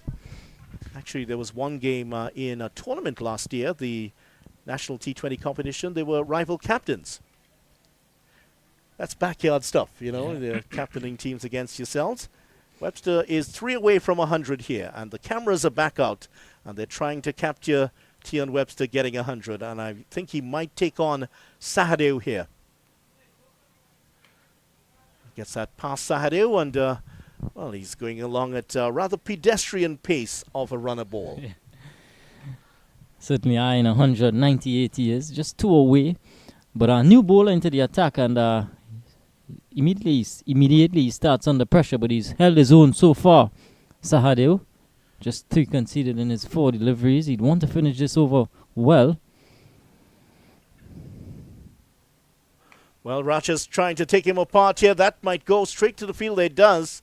And Otley got a nice bounce and picks it up on the bounce. So Webster, who is on 98 of 48 deliveries, he has the chance to bring up his 100 here. This is the moment that the cameras are out, and all of the photographers are hoping to capture the moment when Webster gets what they hope will be his 100. Almost a slow hand clapping going around the field. Straight back to the bowler, and that's a pretty good start here from Sahadeo. Just the 4 runs, the best over so far in the match today. And the UWI All-Stars are 164 for 1. Webster is just 2 away from that 100. It's a very good over from Sahadeo. First, just going for 4. 14 done, 164 for 4. Projected score 234. And I'm not seeing Andrew Chan. Maybe he's somewhere around that snow cone vending machine there. Well, if he were there, I think they would have been sold out already for the day. And he might have been somewhere in between the snow cone vendor and the bouncy castle or the fate painting. That's where he usually is. He loves that bouncy castle video. So 2 away from 100 is Tion Webster. He's at the non-striker's end. And Bab, who's had 1 for 26 off his 2 overs so far. Good first over, but 20 off his second. And he's bowling to Raja, 23 of 18. And Raja has changed that. That's gone. He's flicked it away over the mid-wicket region, and that's gone for 6 runs. And the tractor and the gentleman in front of it, they were in danger for a brief moment. Yeah, I'm not sure this is the right move from Captain Lashley. Left arm orthodox, bowling to the left-hander, it's always going to be difficult. And immediately, Raja realizing that and capitalizing, getting 6 more. So he too is motoring along. He's 29 from 19, and it's a favorable matchup for him. Yeah, certainly a misjudgment here by the UWI Invitational team. And with the ball turning into Raja, he's going to pepper that boundary here if he gets the opportunity. He's hit this one straight. This one can land in the hands of the fielder. Oh, he's dropped it. Oh, he's just overrun it. It's gone for 4. And you have to have some sympathy here for Solomon and the outfielders, because always difficult to judge the flight of the ball with these lights. Yeah, again, just a little bit wider from Bob and a mistimed shot from Raja, but he gets the lock. Solomon just putting down that one. I don't think he laid a glove on it there, to be honest. I think he just overran it. It's difficult to judge those in the outfield. And now this one's flicked behind square to get one. This time Bidesi gets behind it comfortably and just to get the single. But yeah, with the lights here, certainly, I mean, the lights certainly are good for local games. It certainly won't be used for an international match. And they're not the highest of lights. Yeah. And the problem is when the ball's coming down, you're looking directly at the lights. Yeah. I think he's just indicating that now, Solomon. He's just lost it in the night sky. Always difficult, as you mentioned, Vidya. The light's not that high. Always difficult. We spare thought for Solomon. Webster can't get the single here. We did see Pereira put down one earlier in the women's game. And Pereira also complaining that she lost it in the lights. That one proved to be critical. Stacey Ann King struck 68 not out to take UWI Invitational to victory. So this one's going to beat the bowler. And that'll take Webster to 99 here. 99 of 51 deliveries. He's just 1 away from the 100 now. So over to you, Raja. And 1 ball remaining in the 15th over. Look at that score, 176 for 1. You'd take that any day. Any day of the week. So we look at the deep fielders. It's a deep backward square, deep mid-wicket, long on, long off, and swept behind square. There's another fielder there, but that's going to clear him comfortably. And that has gone for 6 runs. But Dacey gave up on that pretty early because that was always going to clear him. Yeah. Again, this time, badly lined.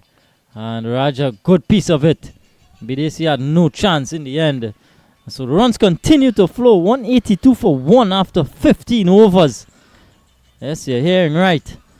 Webster 99. On the cusp of a brilliant century here. Had the UWI spec. Entertain all on hand here. And for the UWI All-Stars team, this has been a brilliant performance from them. The UWI Invitational team, they have been shell-shocked here. Yeah. Can they respond?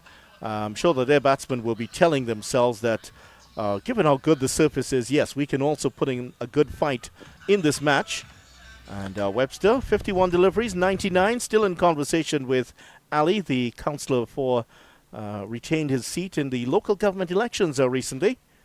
And he's still talking to Webster, just trying to get in the back of his mind, see if he can slow him up in any way. But 99 not out. Tion Webster facing up here.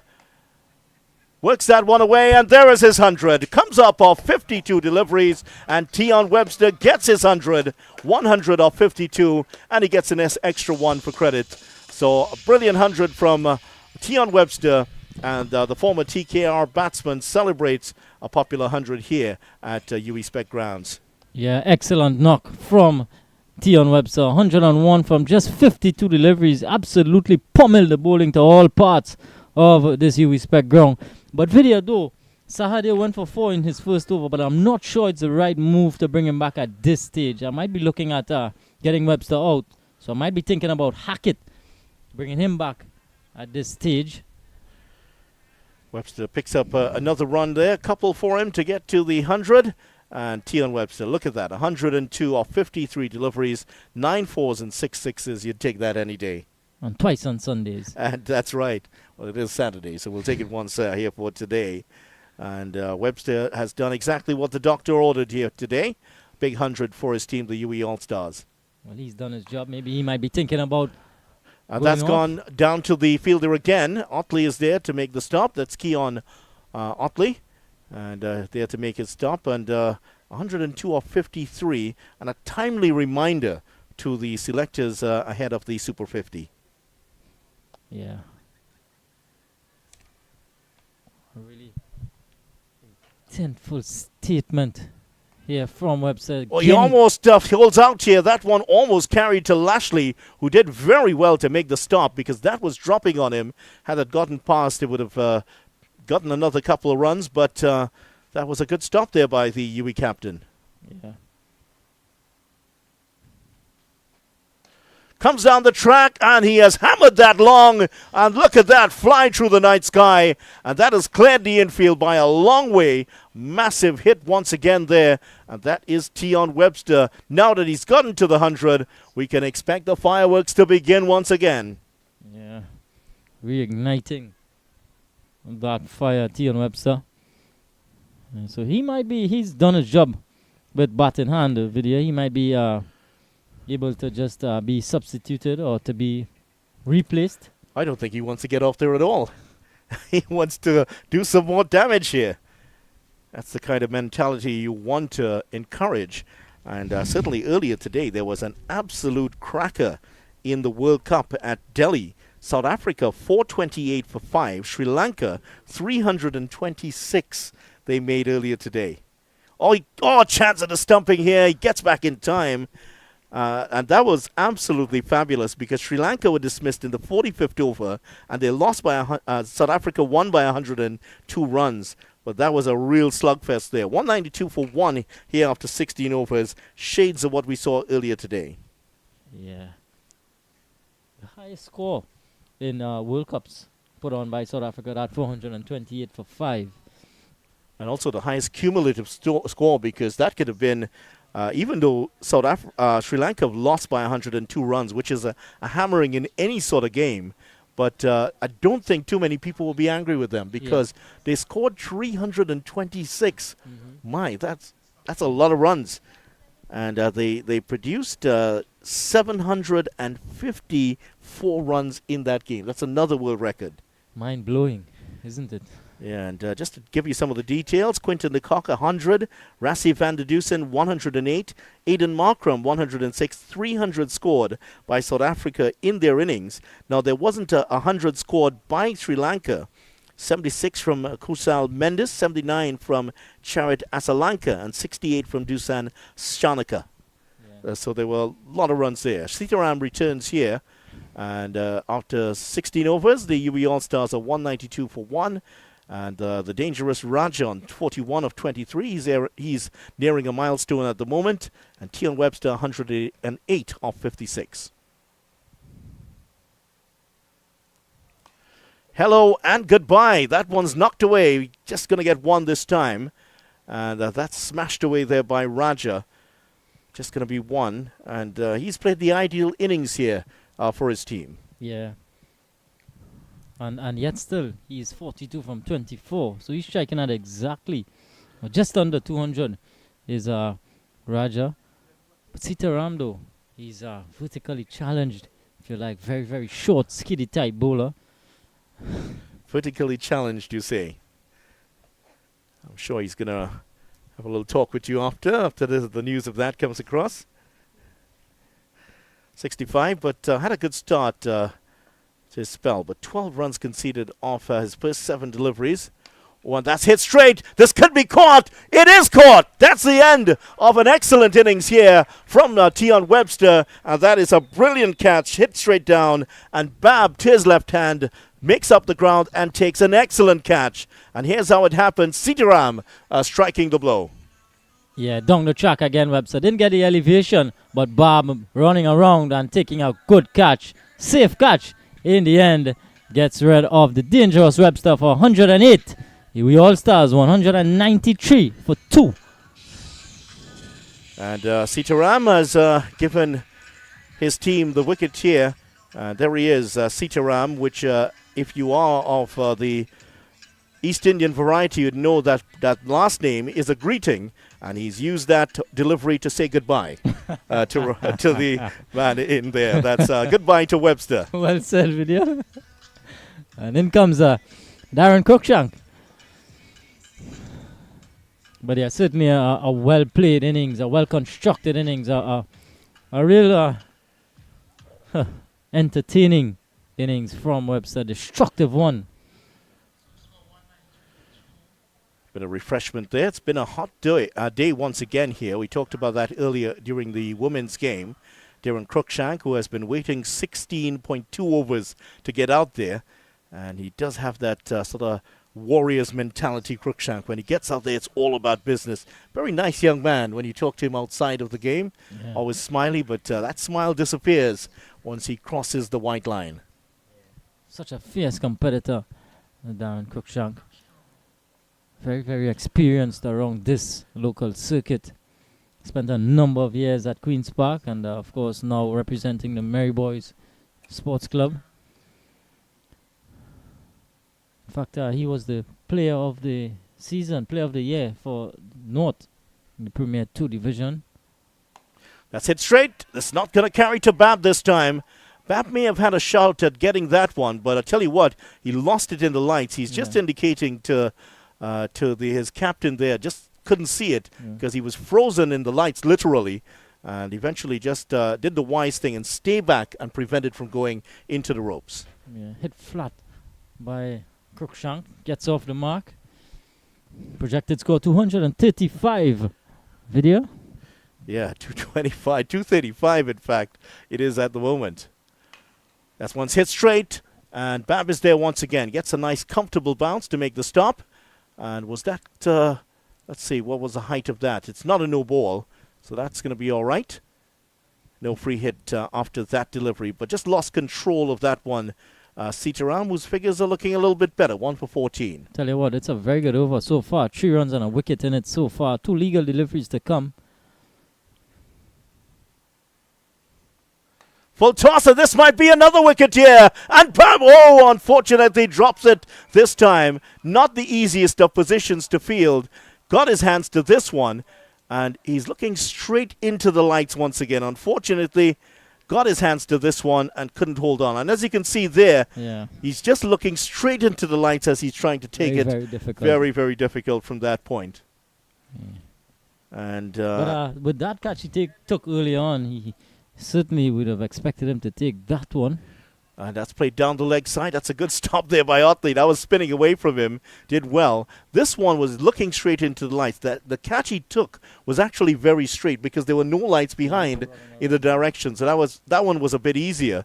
But he did all the hard work. He got to it straight, and that could have been the end of Cruikshank. But as you can see, from there, it's coming straight into the lights. The ball is between him and the lights, so it's always going to be difficult. Very, very difficult, yeah. Yeah, I think we're taking a very kind view of it here. Some of the spectators behind him did not. They were telling him all sorts of things that we can't repeat.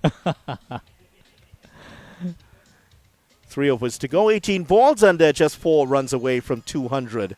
This has been a real run fest here. You're watching the UWI 75 Cricket Fest here, sponsored by Unicom and, of course, Cricket 360. And it has been a feast of runs here so far. The fest has turned into a feast. Into a feast, yep. A run fest, really. But a good wicket, a really good surface here at the UE spec. It's very true. Bounces is predictable.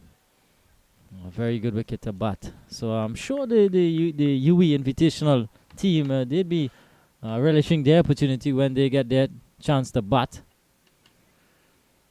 Here's Hackett, who is, as we mentioned earlier, from just outside. His house is right outside the compound here at UE Spec. So he's basically bowling in his backyard. Grew up right in the area here. I'm sure that this facility was built about just over 20 years ago. So he would have actually been around and old enough to have seen the construction of some aspects of it. Yeah. And hosted the Cricket World Cup back in 2007. I'm sure if you were you have been playing at that point in 2007? Yeah. You're still a pretty young man, aren't you? Yeah. No signs of any grey hair in the beard so far.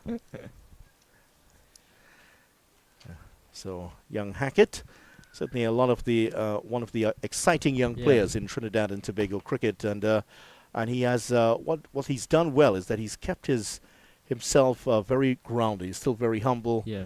Always interesting to talk to. Here he is in once again. Well, that's a short one, high up into the air. This could be a catch. Yes, it's taken. And another blow struck here. And the extra pace on it by Sion Hackett has done the damage. And Cruikshank, who's already been put down in his short innings, has to go. Yeah. That was dug into the surface. And look at that. Got onto him really fast indeed. Yeah, dug in short. No control on it. And a good catch from Sahadeo. So Hackett gets his reward back into the attack. And amongst the wickets, Cruikshank has to go for 2. It's 196 for 3. So the third wicket down for the UE All-Stars, and Hackett, who went for 16 in his first over, got the ideal delivery here. And Cruikshank, who's still new at his innings, going for the big shot. And Sahadeo getting under that one to take it pretty comfortably. So the new batter on his way, and in with his team in a pretty good condition here. 196 for 3. Yeah, Tishon Castro. New batter. A lot of resources in the UE All-Stars team. I'll tell you, he very, very dangerous man to be coming in at this stage. Because he's going to play one way. Yeah, he's another big star of the T10 matches, has grown enormously in those matches. And here's why it's going to be very interesting, because he's going to be facing up here. Now, the keeper, Adrian Ali, he and Adrian Ali open for the Marching Patriots. So they usually chat with each other. Now it's going to be very interesting. I wonder what Adrian's going to tell him here. Look at the smile on his face as he sees not only his club keeper, but also his club captain. And I'm sure he's going to have some fine words for him out there. Yeah, maybe Adrian is going to expose some of his weaknesses to Hackett.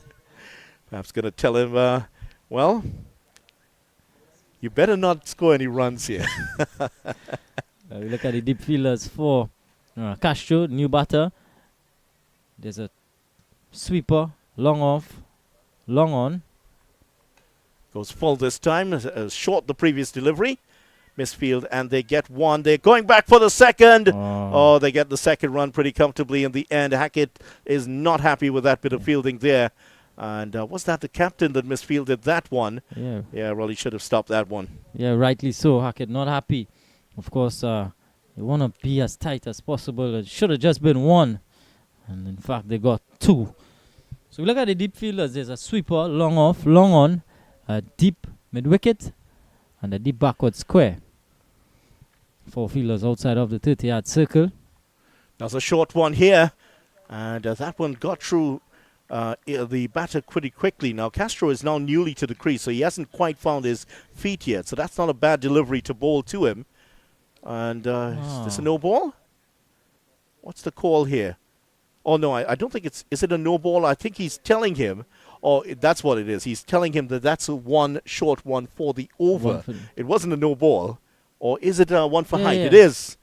I think the call came from the square leg umpire, the striker's end umpire, to give the correct term.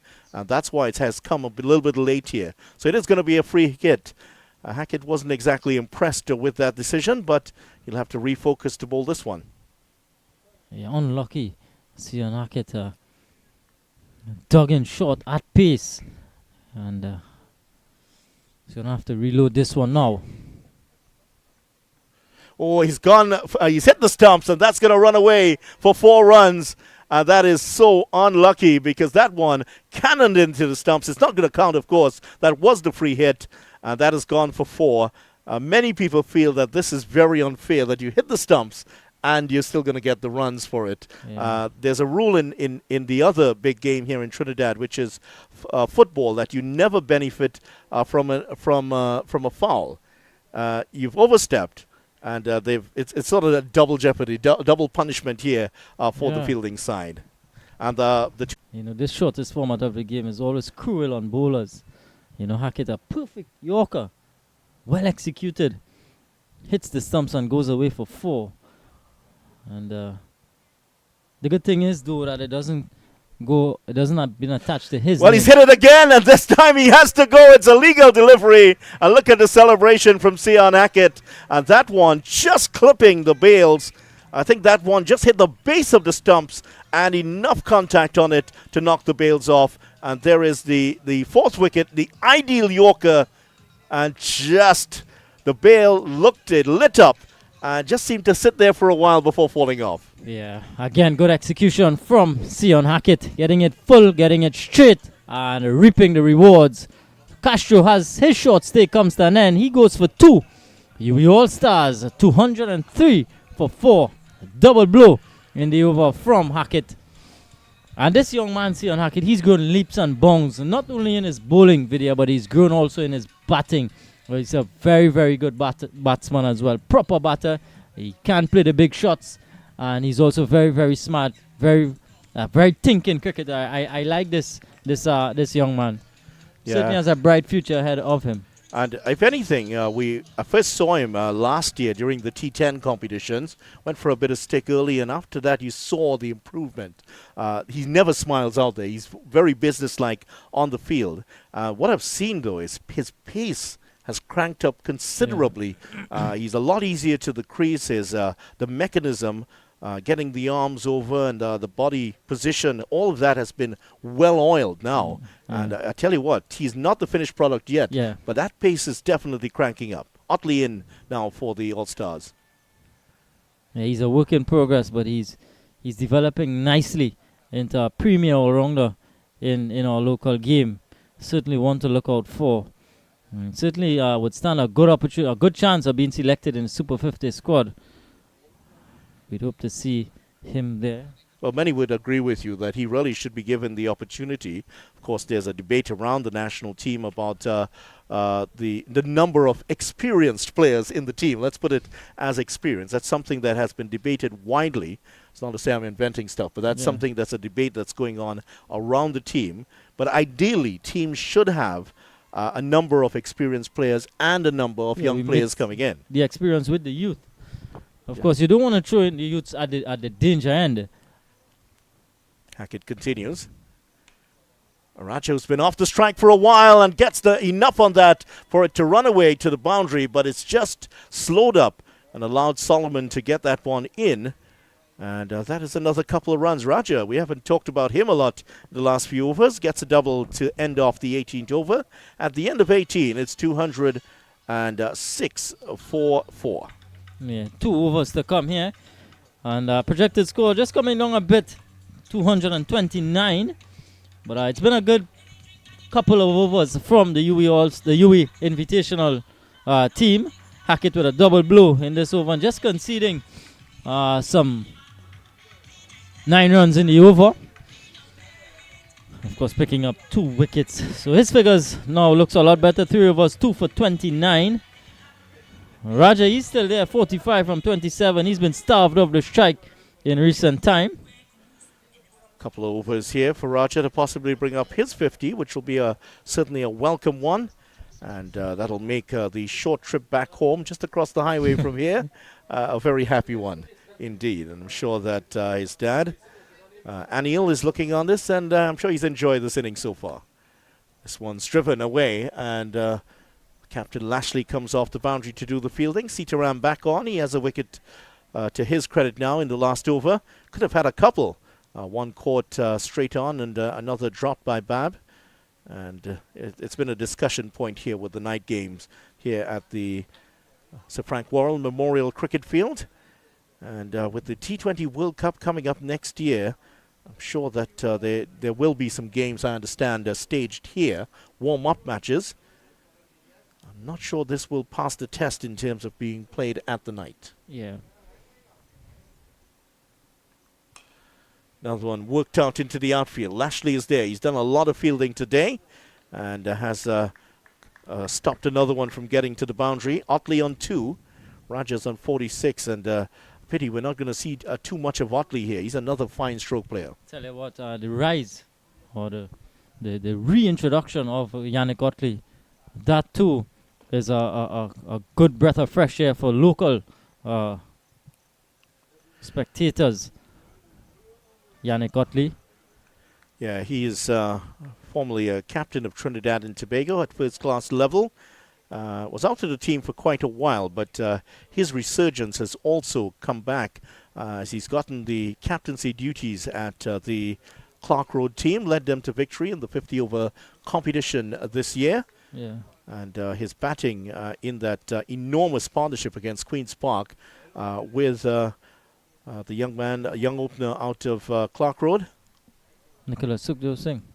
That one's gone high into the air. It's gone over the head of the fielder, and that's going to fly down towards the boundary and gets the ropes there just ahead of the fielder. And a valiant attempt there by Sahadev, but couldn't quite catch up with it. And that should bring the Raja close to his 50. Yeah, peeling off a thickish outside edge. And Raja brings up his 50 from just 29 deliveries. So it's been a good hand from Raja. Strike rate of 172. So he's not mucking around. Yeah, that is his 50. Just a thumbs up from him. He knows the job is not done here. That one into the path. Chance at a run out. Oh, he's gone. I don't think he got back in there, and there it is. Confirmation from the umpire. Raja just losing his concentration. Didn't see where the ball was. And quick work there by Ali. Raja run out for 50 of 29 deliveries. And he has played an excellent hand here for the UWI All-Stars. Yeah, Raja has to go run out. But a good hand. 50 from 29 deliveries. And UWI All-Stars lose their 5th wicket now. That of Isaiah Raja. It's now 213 for 5. And Sitaram, another good over from him. Just 7 and a wicket in it. Looks as though it's Mohammed. Uthman Mohammed. Started his career for one of the university teams here in Trinidad, the UTT. Worked alongside. That's a familiar looking picture. Yeah. I know because I took it. Hope I'm going to get my copyright for the use of that.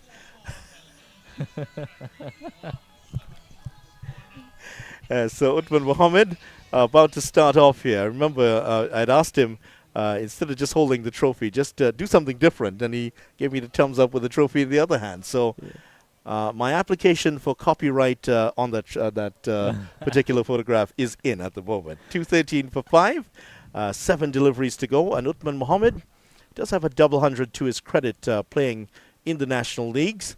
Is going to face up. Just 7 deliveries to go.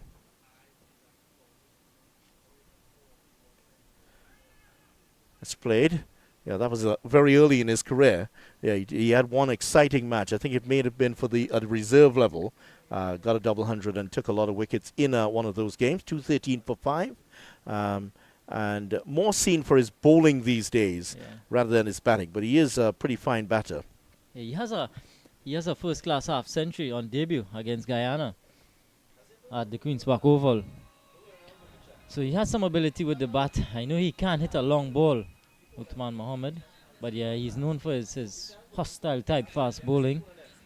Yeah, hits the pitch very hard, and we'll see some of that later on. Yeah. And there's another hit the deck hard fast bowler with the ball in his hands. And that's young Hackett here, who is just about ready to go. But I know that Sion Hackett, he's been doing a lot of work, personal work. That is with one Keston Lewis, who recently had a stint with the TKR team as a bit of a sidearm specialist. And he too is a bit of a personal coach that works closely with Sion Hackett. Hence the reason why we're seeing him flowing a lot his run up is a lot more Well, flowing. fluent, yeah. It Yeah. flows to the crease. And certainly you've seen a lot of development in his body structure. You know that he's been in the gym a lot here. So he's putting a lot of investment of his time and energies into his cricket, and he's reaping the benefits here. Tell you what, that delivery that he got Cruikshank with, that really got on to him really fast. Yeah. And Cruikshank, who is an excellent player of fast bowling, couldn't deal with it. Yes, he was new to the crease, but that was a good short delivery to take the wicket of Cruikshank. Yeah, what I like about him though is that he seems to have clarity as to what he wants to execute, what he wants to do. And oftentimes bowlers seem to get a bit puzzled by that as to, to change up at the last moment. But he seems to have that clarity in his run-up as what he wants to do, and his execution is pretty good as well. Not a good full delivery. Just going to be one this time. Fielder comes across to it. They get the second run. I thought the fielder had gotten there in time to prevent the second run, and Hackett showing some signs of frustration. Another couple of runs that taken the tally here to 31 runs off his bowling so far. He has taken a couple of wickets in his last over. I tell you what, though, they've sort of pulled it back, the Invitational team. Can Hackett finish on a high? Oh, full toss. That's high over the infield, and that has gone for 4 runs. Perhaps the worst ball he's bowled here today. He's bowled very well, but that was a full toss outside the off stump, and it got the treatment here off the bat of Yannick Otley. And Otley got that as square as you would like to see that one go, and getting to the boundary in quite a flash. Yeah, just opening the face on the point of contact. Yannick Otley. And now that field that was sweeping, he's coming a lot squarer now. He's more of a backward point on the boundary. A deep point. There's also a point inside of the 30-yard circle. Well, if you're bowling to Yannick Otley, who do you want to get advice from? Go to his brother. He knows him best. And he goes a bit short now, and that one he's pulled away, and that's gone all the way for 6 runs. Yep, maybe not the advice he wanted at that point, but that was very short, and Otley, who is pretty good with handling the fast bowling, this one, look at this, got into position well, and that came off the meat of the bat, and that flew away, and for another maximum. Yeah, just didn't get the height on that one, Sion Hackett. Just about chest height, and allowed Otley to just extend the arms on it. A good connection as well. So nice little cameo from him, 15 from 6 deliveries. Well, we're at 225 for 5. That was the projected score at one point. We still have 3 deliveries, so there could still be some more damage here. The projected score now up to 231. And what a run fest this has turned out to be here at the Sir Frank Worrell Memorial Cricket Ground. That's hit square of the wicket. There is a fielder out there. Just going to be one here. Oh, it's a misfield, and they get the second run. That's misfielded out on the ropes. Certainly not what they would have wanted at this point. And another couple here to Otley. Yeah. Again, Hackett wide outside the off stump. His protection back there. Well, he's bowling 2 lengths. He's bowling just short of a length, and also he's bowling very full. When it's full, he's trying to get it full and wide, and when he's bowling at that other length, straight and towards the body. So it's a bit of a guessing game here as to the batsman, but tell you what, Otley's been adept at putting away either. That's another good delivery. This one's a bit more into the block hole, and Otley can only flat bat this one back down the track. Just one, so that'll be the last ball to be faced by Uthman Mohammed. Yeah, 227 for 5.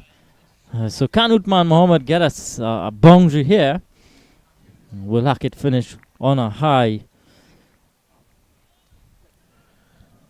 Yannick Otley, named after the great French tennis player, as you would know. Several players. Yannick Caray also named after the great tennis player who won the French Open back in 1983. Yannick Noah, father of Joachim Noah, the former Chicago Bulls player. Yeah, so that's where the name came from. Actually, I met another Yannick recently. I was asking him if it was Yannick Noah. That's Yannick Duchaussee, who's a former QRC goalkeeper. actually named after Yannick Stopira, the former French player from the France team of 1986. Last ball coming here. Goes for the full delivery, and that has been absolutely hammered down the ground for 6 runs. That has clattered into the UWI Spec building, and what an ideal way of ending off the innings here. And Yannick Otley, look at this innings, and what a shot to end it off. Made some room for himself, and that has gone all the way. 233 for 5 at the end of their 20 overs. Yeah, what a good shot that was to finish off from Yannick Otley. Finished with a plump, got deep inside of his crease. And what a way to finish the innings. 233 for 5. My. What a score. A formidable score put on here by the UWI All-Stars team. And the UWI Men's Invitational, they're going to be up against it right from ball 1. Well, they certainly will. It's not going to be easy as 1, 2, 3, but maybe as easy as 2, 3, 4. That's the target they need to get in their 20 overs, and that is going to be a formidable target. Just under 11 and over required here by the UWI Men's Invitational team, but it's an excellent pitch, and if they can get 2 batsmen stuck in early, they could challenge this total. Yeah, definitely going to have to. They're going to have to get one of their top batters to bat through or to play innings as Tion Webster did. Got 108 Tion Webster, and he delighted the crowd here on hand. Certainly great delight as the UWI All-Stars end at 233 for 5. Join us for the run chase in just about 10 minutes or so, where the UWI Men's Invitational team chased down 234 for victory.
And good night once again, viewers. Andrew Chan and the Cricket 360 team coming live to you from the Sir Frank Worrell Field here at the UWI grounds in St. Augustine for the UWI 75 Cricket Fest, powered by Unicom and of course sponsored by Cricket 360. It's a sparkling finish that we're expecting here as the UWI All-Stars posted 233 for 5 and the Invitational 11 require 234 for victory after a wonderful 100 by Tion Webster, as I'm joined by Mr. Kadir Mohammed next to me as we await the start here. And of course we have the first ball is a free hit as per the stipulations of this celebration, this cricket celebration. Good night, Kadir, and how are you? Yeah, good night, Andrew. Good night again, viewers. Yeah, what a run fest it's been so far. 233 posted by the UWI All-Stars team on the back of 108 from Tion Webster. It's Adrian Ali and Keon Otley to open the batting here for the UWI Men's Invitational 11. And with ball in hand from the northern end, it's Uthman Mohammed. Adrian Ali, the striker's end, as Mohammed comes in. Bit of width there. Is he able to push that into the cover region? They scamper a single. The throw comes in at the non-striker's end. And it Ali had to put on his gas there to get through for that. And they were able to actually come back for 2 due to the overthrow there. So it's it started sprightly here, Kadir Mohammed. Yeah. So it's no secret that the UWI Men's Invitational, they're going to have to go from ball 1. They're going to have to be smart about it. Of course, that required run rate starting at over 11s to the over. Here's Mohammed again. Another wide delivery. Ali is able to again cut that. But the point fielder comes around and there is no run. Yeah, so the 2 deep fielders, a man out at, well, it looks to be a deep point, and the other square of the wicket at deep backward square. There's a slip in play also. Belcon is there. Mohammed from the northern end.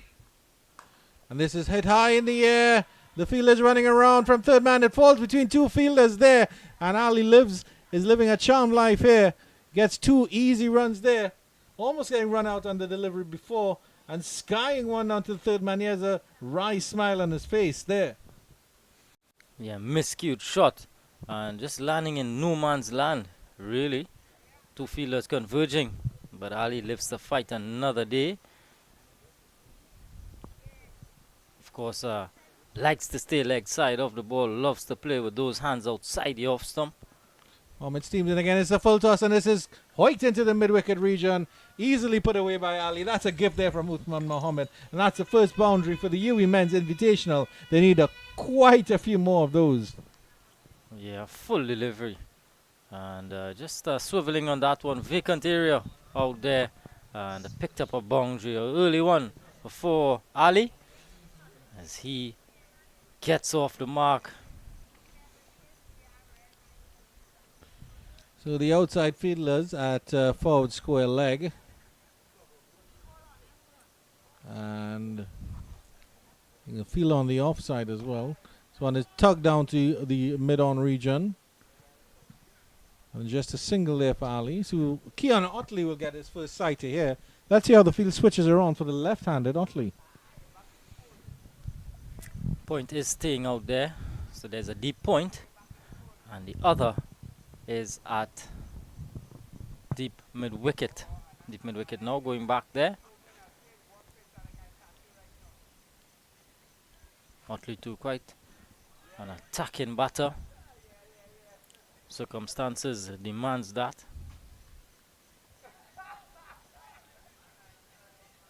Uthman Mohammed, yet another player, national player on the fringes of the team. He's made his debut in the white ball game and certainly in the red ball game as well.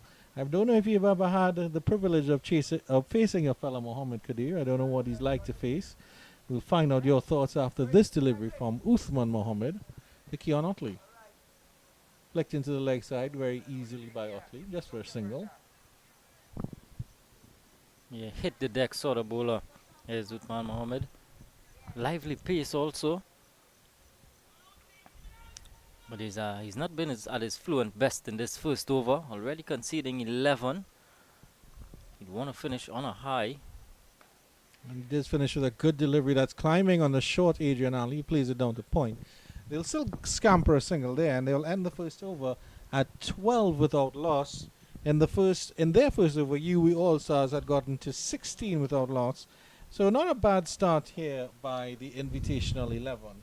But as you mentioned quite correctly, Kadir Mohammed, I was about to call you Uthman Mohammed, but they are behind the 8 ball already, and behind the white ball for sure.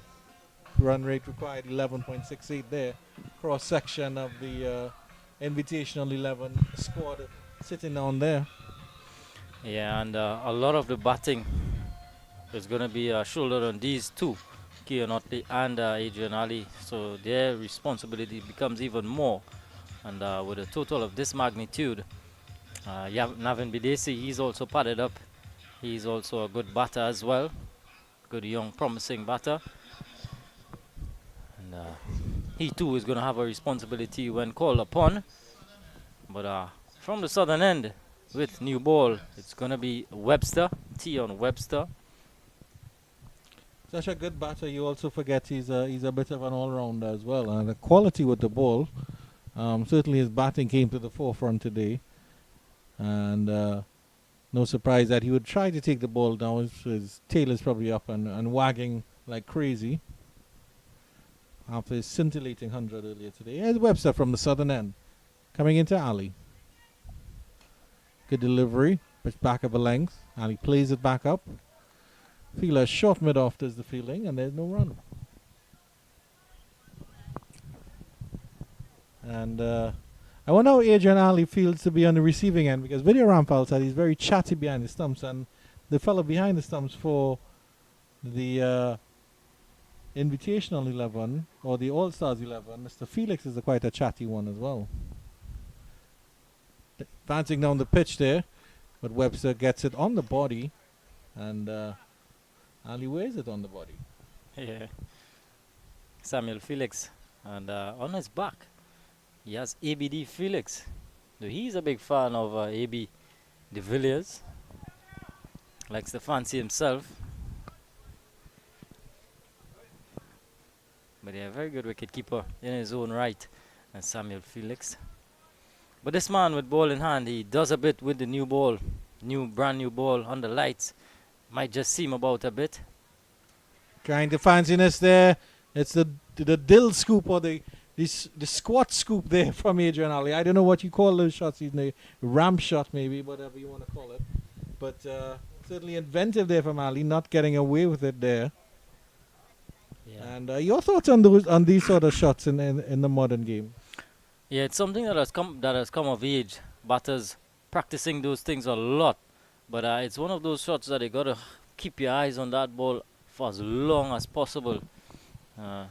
Because you have to do so much movement to get down. Difficult shot to play, but nowadays batters play it with ease. More conventional guide down to short third man for a single there from Otley. Monopolizing the strike, I should say. So Keon Otley has really only had one ball. Be interesting to see Otley versus Webster now. Because of course if Webster doesn't make the adjustment for the left-hander, we all know Keon Otley is capable of punishing any bowler who he faces up against. Yeah, so we look at those two deep fielders, deep backward square and a deep point for Otley. Quick single taken. Quite calm cricket here from Keon Otley. They haven't opened up quite yet, and of course we have the first power play, which is of course the typical 6 overs, and of course you'd want to get as much runs as possible in that. At the end of 6 overs, the All-Stars were 74 without loss. Kadir Mohammed at a high marker to try to breach. Yes, he did start. A watchful start from these two. Ali trying to be more inventive here. That one going down the leg side. And that's a wide there. Wide delivery, so Webster's going to have to reload this one. Of course, Ali giving him the charge. He wants to get after it. Likes to get after the bowling. Adrian Ali, attacking batsman. But he's so strong square of the wicket, which is why that point is back on the fence. Webster continues. Back, and Ali pushes this one into the cover region, and we'll get a single to pinch the strike. 16 without loss after 2 overs. Not bad start, not a bad bowling start here from the UWI All-Stars, Tion Webster and Uthman Mohammed, doing the business to a decent enough level so far. But I wonder, Kadir Mohammed, where is the depth in their bowling? Because of course they have Tishon Castro. Who else can they look to other than that in terms of trying to close off these bowling this innings? Yeah, quite a lot of options there. There's a skipper, Ansel Bagan. There's also Yannick Otley. Isaiah Raja bowls a bit of leg breaks as well. Of course, Tishon Castro. Cruikshank bowls some seam-up stuff as well. Likes to fancy himself as a bit of an off-spinner, but I don't think he's going to bowl that tonight. Mohammed is back. And this one, Ali carves high into the square region, just over third man, and this will run down to the boundary for 4. Yeah, this is right in his arc. Ali, wide delivery. Loves to go square of the wicket. So strong there. And gets a boundary. Couple of bounces into the ropes. But there was a point previously on the fence. So he's now gone back there. Point and sweeper, the 2 fielders outside of the 30-yard circle. That's a short delivery, and it's called a wide. Ali throws up his hands. I think he wants a no ball for the height. He's just gesticulating and overacting, saying how high that was. Umpire signaling 1 for the over. But you did mention that Uthman Mohammed maybe looking a little bit rusty, not as quite as spicy as he usually is, Kadir Mohammed. And we're hoping to step it up with this delivery. Instead, it's Ali that's going high, and that one is going high over long on, and that's into the ropes for 6, past the ropes for 6. That's a clean shot, a clean pickup by Adrian Ali. Yeah, slot delivery from Uthman Mohammed, and Ali just down on one knee, getting a good chunk of that one, and all the way for 6. So, a couple of boundaries back to back here for Ali.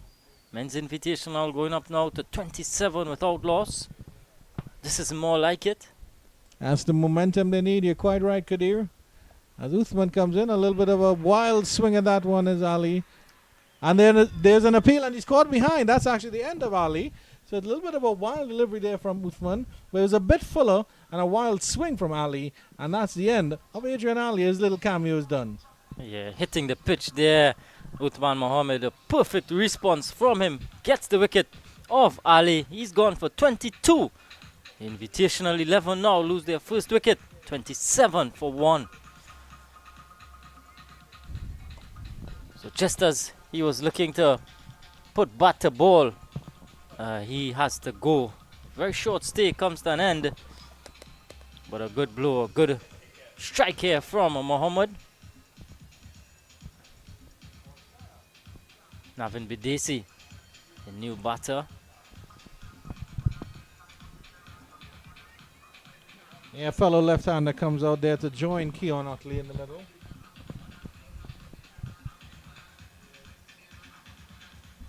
Of course, Navin Bidesi was part of the CCC's team in the last year's Super 50 Cup.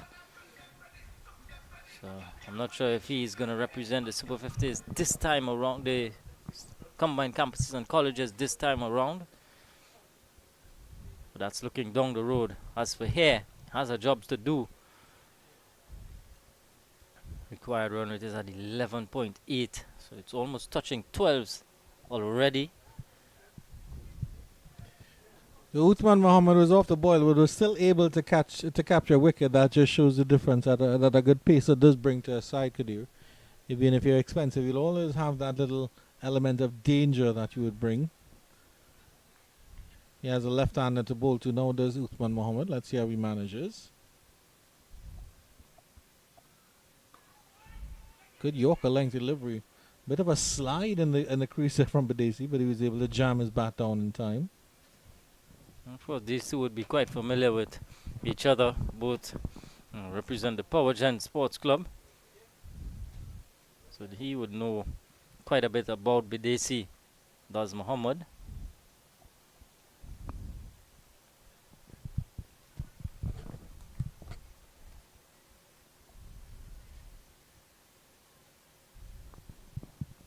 Muhammad comes in again.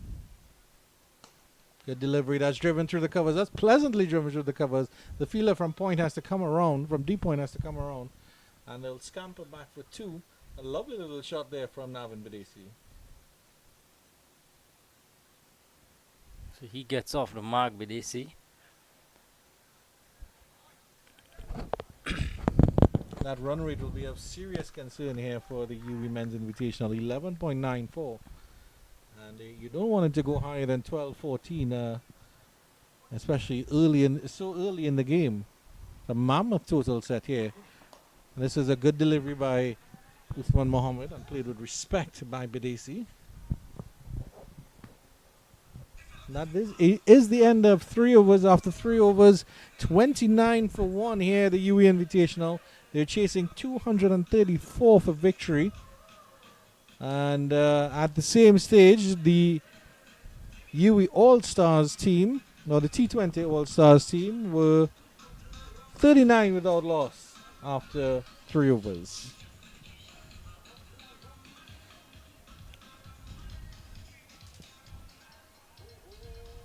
Otley has been starved of the strike early on. Just 2 deliveries he's faced so far. Into over number 4. Webster is going to continue. Flashed away by Keon Otley. Get that down to the third man area. The fielder comes around from point and they'll come back for 2. It's a good throw in. Maybe slightly in front of the stumps there. But quick between the wickets is Keon Otley.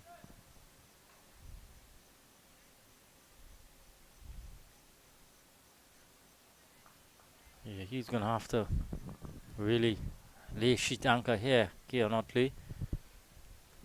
Someone needs to play an innings like Webster did. Good delivery from Webster.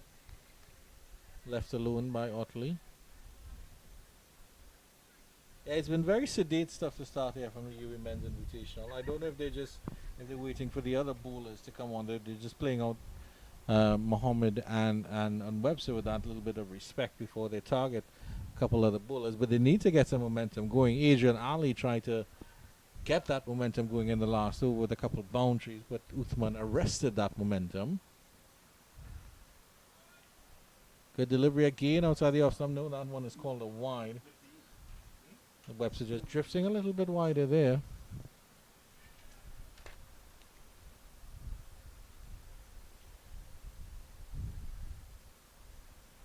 Webster backing up his excellent 100 with some good figures so far. 1.2 overs, none for 7. I think wickets in hand is key for the UWI Invitational. Another edge. And Otley has to go. And this time Webster striking again. Another one goes caught behind. Otley this time.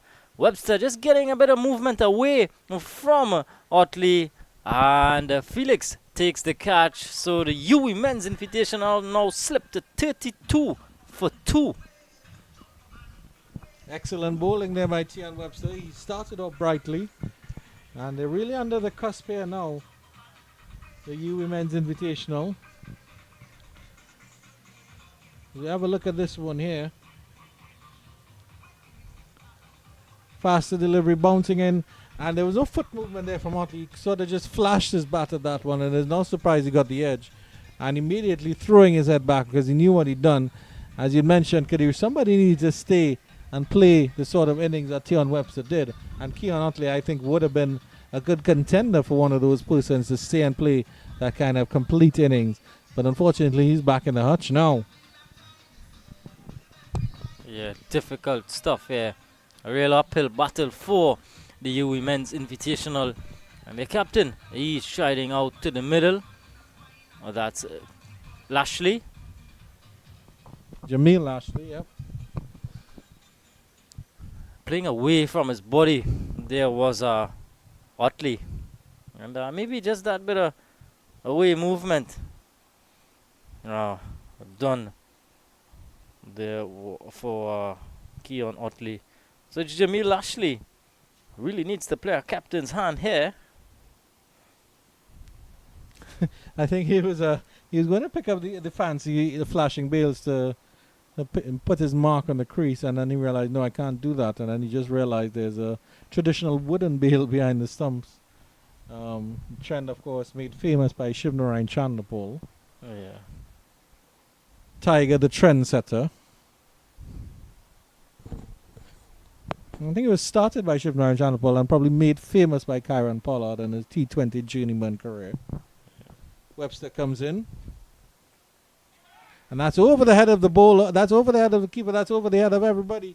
We'll wait for the signal from the umpire. The umpire signals 4 for that one. Well, let's look at the replay here. Oh, there's a top edge there. So Lashley greeted with a little bit of a spicy bouncer there from Webster. The top edge getting over for fortuitous 4. And we're hoping that he'll be around long enough to get a good few more of those. Jamil Lashley. Yeah, it seems to be a Guyanese thing. Timur Mohammed, he certainly the one started that trend. And of course continued by Shivnarine Chandapol, and then of modern time Kyron Pollard. Yeah. It started off with Mr. Mohammed in regional cricket, and then Shivnarine Chandapol took it international.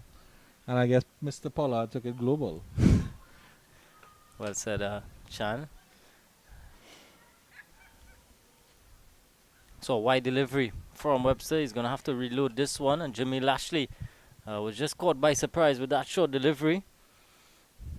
Luckily for him, it was over the keeper's head. Valiant attempt by Felix to take it as well. So one tucked up again, but it's down the leg side again by Webster. Striving a little too hard there, maybe. But it's good encouragement here.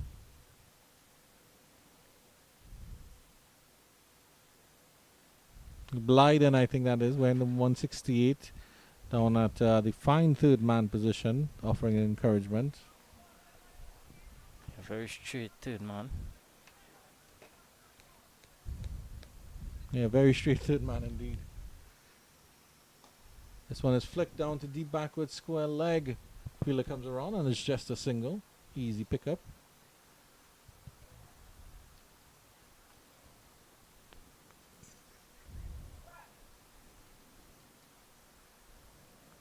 The run rate though is not bad from the men's invitational. Just a shade over 10 to the over. But thereabouts with the required run rate, but it's the wickets though that it's going to be of concern. To me, I'm really not seeing the urgency. It might just be me as Webster comes to the last delivery of the 4th over. And that one is tried to tug around there, did Bidesi, but it only dribbled out into the leg side. And there's no run. 39 for 2 after 4. And yeah, you're quite right, Kadir. The wickets have pegged them back definitely with Usman Mohammed, two wickets in 2 overs. So that's really just arrested whatever little momentum they had.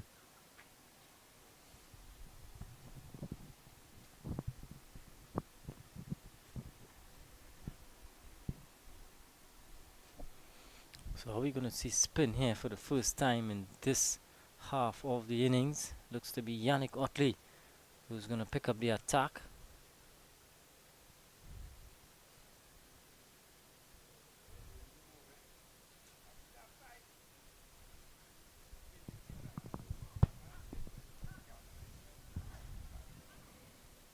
the fielder at the mid-wicket position for the spin into the attack, and he's sending him a little bit squarer there.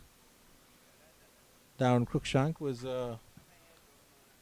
directing proceedings from mid-on, and he's now trotted down to a long-on position under the watchful eyes of Kevin, our cameraman, right on the boundary there. There he is. And you can see there that the lights are a little bit low at UWI Spec. If it's one complaint about this lovely ground, the lights are just a little bit low. Cruikshank has to be very wary where he's watching here. Swept into the leg side and there's no run. But yeah, you can see the sense of urgency with the T20 All-Stars team there. They're around, they're alive. I mean, yes, they're on top of the game, but they're still very vibrant, they're still very active. While the two batters out there in the middle, they don't seem to be quite up to pace with what they need to do as yet. I mean, I really don't think you have time for a dot delivery like that. You know, get it away for a single at least. Rotate the strike. Yeah, that's what's required. But it's probably Jimmy Lashley. This is probably a bit. I don't wanna. And then pressure continues to build. That's 3 dot deliveries in a row. The last thing they need now is a maiden. Good bowling by Otley. And credit to the bowler as well, though. He is sending out some very, very good deliveries into that odd little sudden end that Mr. Vijay Ramphal has pointed out can be of some danger to the batters. Finally make connection with this one, Lashley, but it's no run again. Running through this over is Yannick Otley, and if he does end up with a maiden here, well, run rate is climbing and climbing. Create some room. Gets that one through the cover region. Will it go all the way to the ropes? Yes, he does get a fortuitous 4 to end, but he did create some room there, Jamil Lashley, and that was a lovely 4 to end the over. But they really need a lot more of those. 43-4-2 after 5. Yeah, good shot there from Lashley. Back and across and cutting away and picking up a boundary. 43-2 after 5. At a similar stage, the All-Stars team were gunning along at 68 without loss after 5 overs. Yeah, so really behind the 8 ball here, UWI Men's Invitational. And another good over spin like that, and it will really change the complexion of this game here. And it seems that they are going to go with spin from the southern end. Mr. Ansel Bagan will come in to bowl the 6th over. But let's see if Bidesi can make some connection here. I know you have. You rate him quite highly, Kadir Mohammed. Navin Bidesi. Yeah.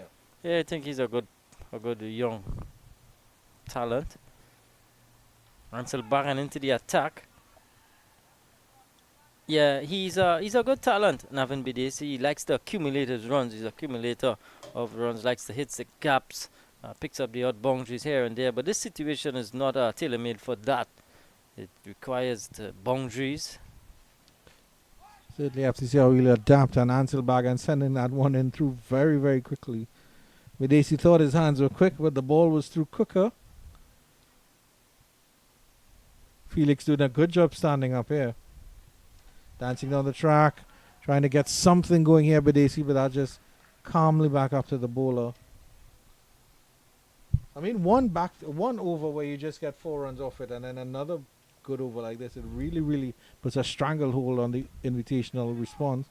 Not getting that one away outside the 30-yard circle either is Bidesi. You can see the tenseness in him now. You've just not seen the urgency and the intent from the batters. Required run rate now climbing. It's above 12 to the over now. In fact, it's 13s. Dances up the pitch and turns this one into the square and finally gets a single. And let's see what Lashley can do for the last delivery of this over. That's one off the over so far. So that's 5 runs coming in 11 balls. If you're a fan of the All-Stars team, that's a job done. But for the men's invitational, certainly need more than that. Yeah, and it's getting to the stage where, I mean, sometimes in a T20 game, one big over can change the momentum completely. They don't need one big over here. They need at least 4 or 5 big overs strung together to get something going here. Lashley pushes his one into the cover region, and he will pinch the strike with a single off the last delivery of the 6th over. 45 for 2. Just 2 runs off that over. So as you mentioned, Kadir Mohammed, 6 runs, 5 runs off 11, or 5 runs off 11 deliveries, and it's now 6 runs off 12. So two big overs there for the All-Stars, and problems here for men's invitational.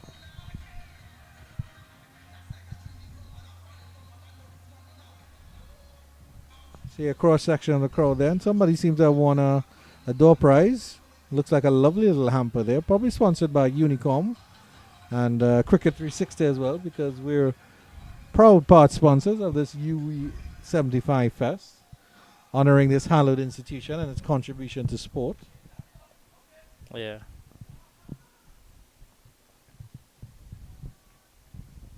Fest turned into a feast by the All-Stars. Feasted on some pretty ordinary bowling from Otley continues, and this one is hoiked over mid-wicket. Finally some big intent here from Lashley, and that's what was needed. That was a towering 6. Really clean pickup there from Lashley as well. Yeah, good shot down on one knee, and swept away over that forward square leg position away for 6. So bringing up the 50 as well. Men's invitational. Hitting straight this time, and it's straight into the extra cover region, and that is the end of Jamil Lashley. So he doesn't last long. 16 off 11. Yannick Otley strikes.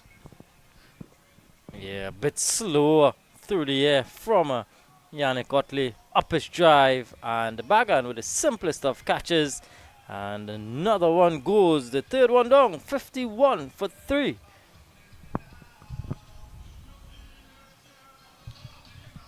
Well, even before this game, Kadir Mohammed, we looked on paper, and it always seemed like the UWI Men's Invitational was lacking a bit of depth in their batting. And the T20 All-Stars certainly living up to their name of putting on an all-star performance in their batting performance. And what we're seeing now is the UWI Men's Invitational really, really struggling here. Yeah, just 234 is always going to be a huge ask. And the power play just didn't yield the amount of runs that the men's invitational would have liked. I think they would have they should have matched that of the All-Stars. The All-Stars was 75 or 74 after 6. It's a real uphill battle for the UWI Men's Invitational, and new batter to the crease.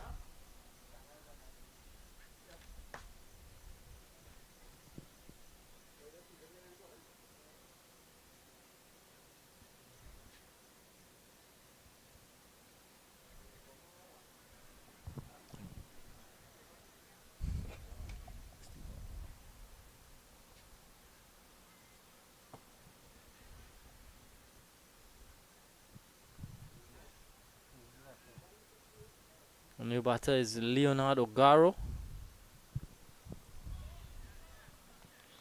And Otley starts with a very, very good delivery, a little bit of a slow one, just drifting outside off stump. Ogaro wanting to play that one.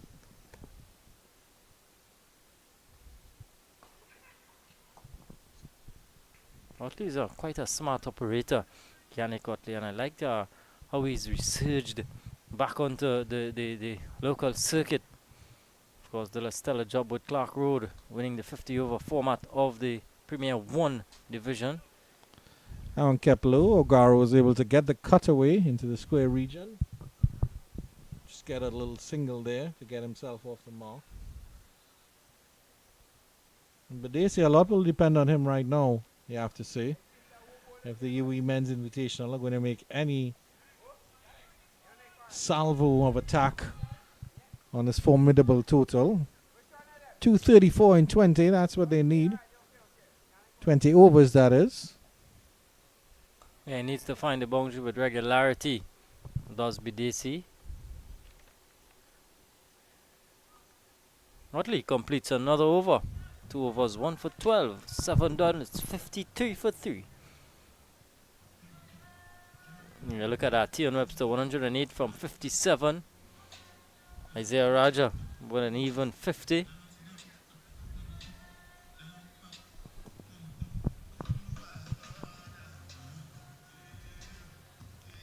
Cross section of the crowd there, enjoying the music provided by the house DJ here at the UWI Spec grounds. On the 5th ball of the 7th over, it's going to be a mandatory free hit as per.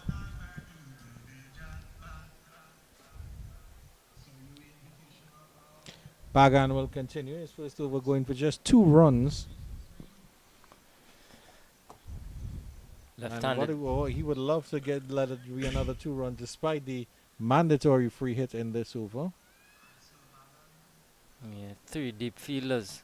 Deep backward square, deep mid wicket and long on. Long off in place also, as well as a sweeper on the offside. It's good to see the slip in position, though, at least putting a little bit of pressure, a little bit of extra pressure on the batters. You're on the up and up. You're in the ascendancy. And then, of course, it might be a situation of hiding Super Mario as well. Kadir Mohammed, I won't commentate further on your hero. Hailing from the same area, Diego Martin.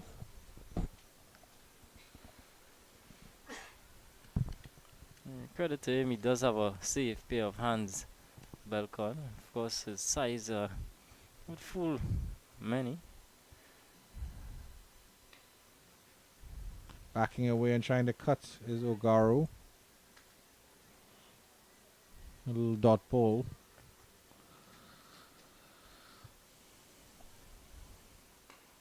Straight back past the bowler. Long off will skip around and there'll just be a single there. Sedate stuff here. It is a T20 here in the UWI 75 Fest.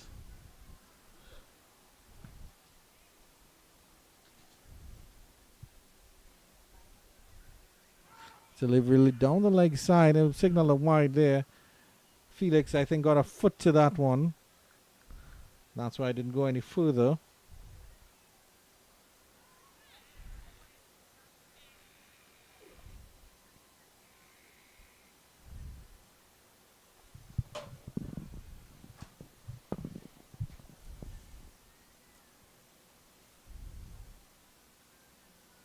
Another wide there from Bagan. I think at this point he probably feels so confident he can experiment a little bit, try something a little bit different. Maybe that's what he tried there. Sliding a little bit. Full delivery, Ogaro drives nicely, but it's just down to long off for a single again. BDC's been in there for some time now, 5 from 11. And there's the signal for the free hit.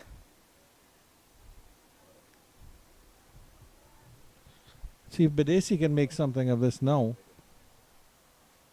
Yeah, maybe this is exactly what he needs to get going here in Navin Bidesi. Doesn't make any connection with the bat at all. And they'll just get a single there.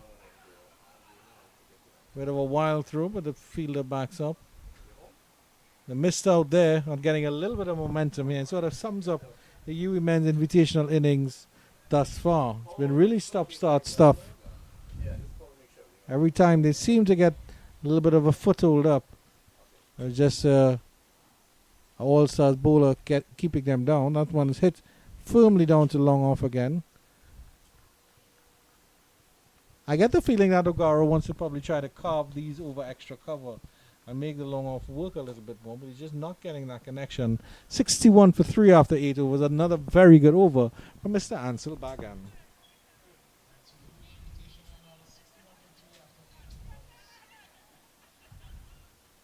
Yeah, totally dominant performance from the UWI All-Stars team.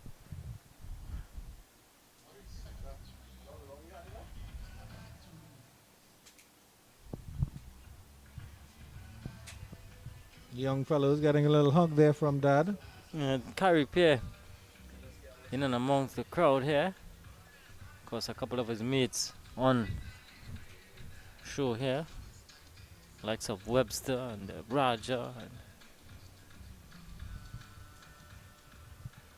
It's always interesting when you go on Cricket Info Kadir and you see with a player, a specific player, and all the teams that they played for listed. It's always a lot. It's always fun to just run through the list, you know. And then somebody like Dwayne Bravo, Karen Pollard, that line it's about 4 lines long. Change in bowling here. Khan coming in from the northern end, starts with a full delivery, and left alone by Ogaro. And signal a wide by the umpires. A bit of a loosener there from Mr. Khan.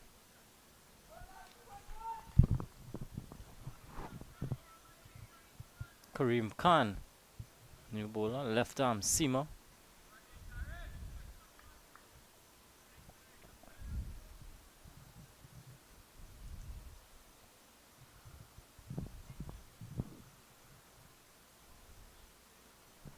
Wild swing there from Ogaro. He almost upseated himself. No connection on that one either, but that ball just dying as it going through the keeper. Good take from Felix.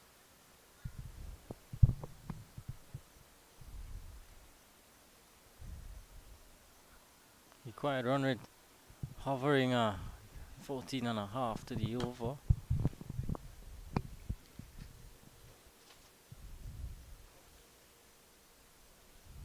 We have a trundling run up here.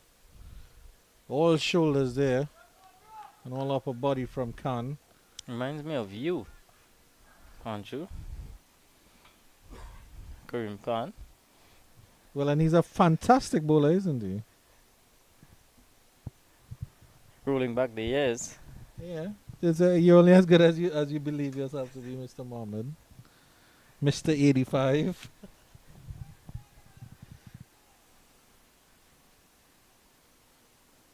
Certainly one of the merry boys.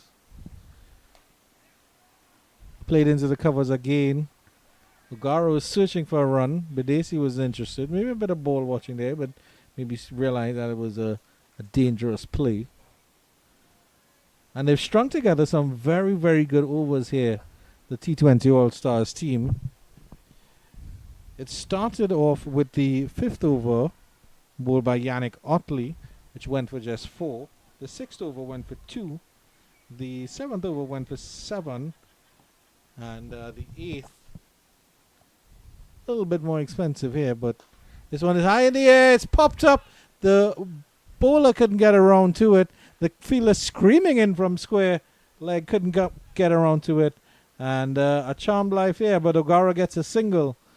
A very dangerous single indeed. Yeah, hitting the pitch there is Khan. Maybe getting to Ogara a bit quicker than he expected.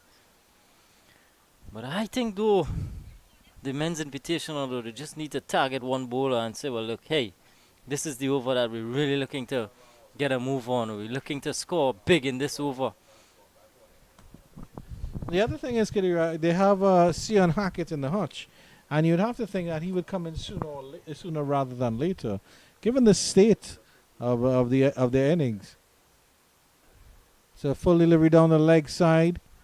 Excellent work there by Felix. There, he had to be almost more goalkeeper-like than a wicket-keeper-like, but stopped that one well. But it's still a wide.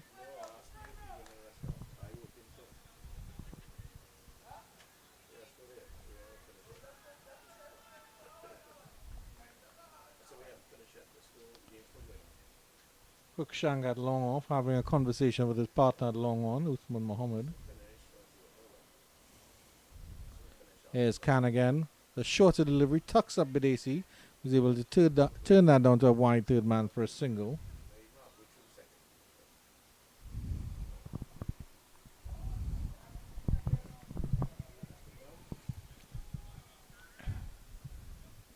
Still one delivery to go in this over. Just 4 runs conceded, so they continue to put the screws on the UWI Men's Invitational. Of course, we've not had a boundary for quite some time. Yeah, the Invitational have been really, really pegged back there on their home turf. I guess you can say both teams are on their home turf. Driven nicely down to long off, I should say. And that's just another single here. That will end the ninth over at 66 for 3. Good over there from Kareem Khan. Just 5 runs in that over. And yeah, they really need to get something going here at the UWI Men's Invitational. And I think they need to do it in the next couple overs if they're going to get anywhere close to this total, or even make the All-Stars sweat.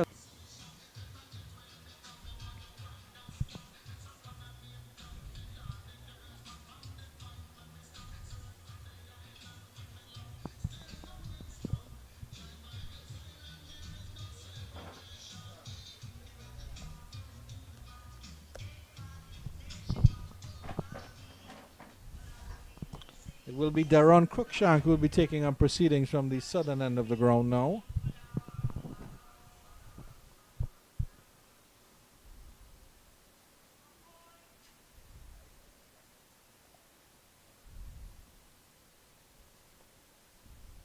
Seamer bowler, as you mentioned, Kadir. Short into the body, and he's able to turn that one and swivel into deep backward square leg down to the fine leg boundary for 4. Wonderful little shot there by Ogaro. Able to use the pace on that one a little bit. Yeah, that's a bit too short from Cruikshank. But yeah, maybe this could be the over that they're targeting. As I've mentioned before, Chan, they just need to target one over, target a particular bowler.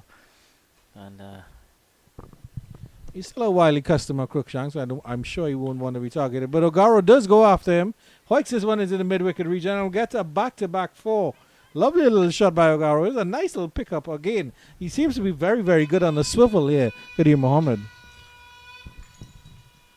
yeah, just a bit too short from Cruikshank, and of course no deep mid-wicket back on the boundary.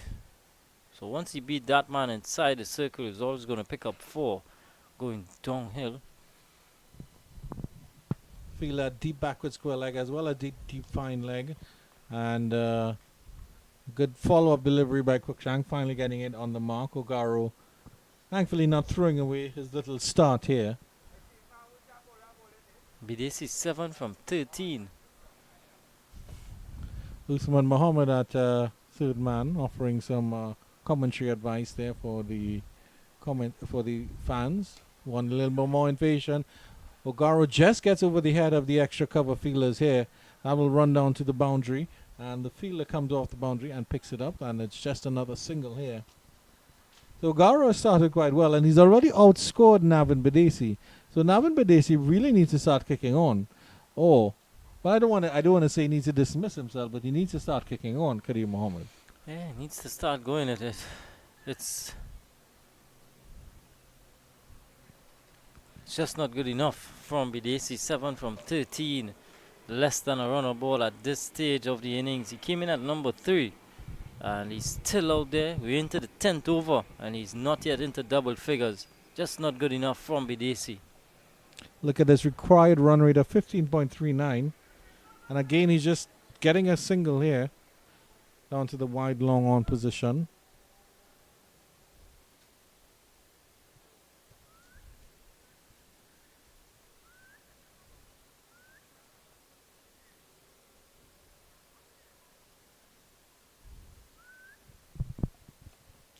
But comfortable stuff for the UWI All-Stars. They have had all the control in this game so far. Ogaro, a slice out of the outside portion of the bat to run down third man. Uthman Mohammed picks up and he'll just get a single, and that will end the 10th over at 77 for 3. We'll take a short break, but be right back with more cricket with Mr. Kadir Mohammed and Vidya Rampal in the commentary position.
Welcome back to the run chase as UWI men's invitational team. They're attempting to get a huge score of 234 for victory.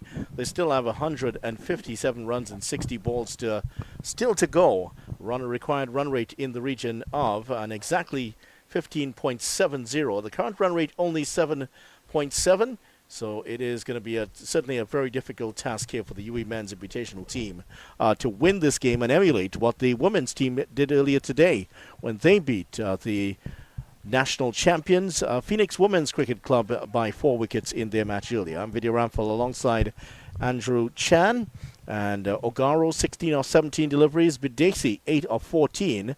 Can will continue, just 5 runs off his first over. Big total for them. Good situation here for Khan.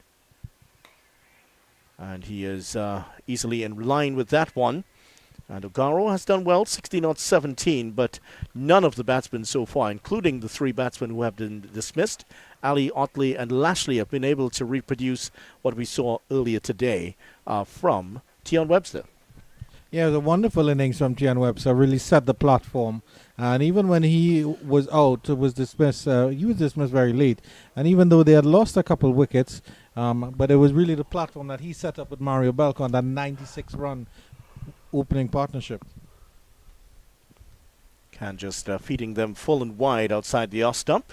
Thought he had gotten that one a bit too wide. The umpire said nothing's wrong with that. Yeah, 96 runs, the opening partnership between Webster and Belcon.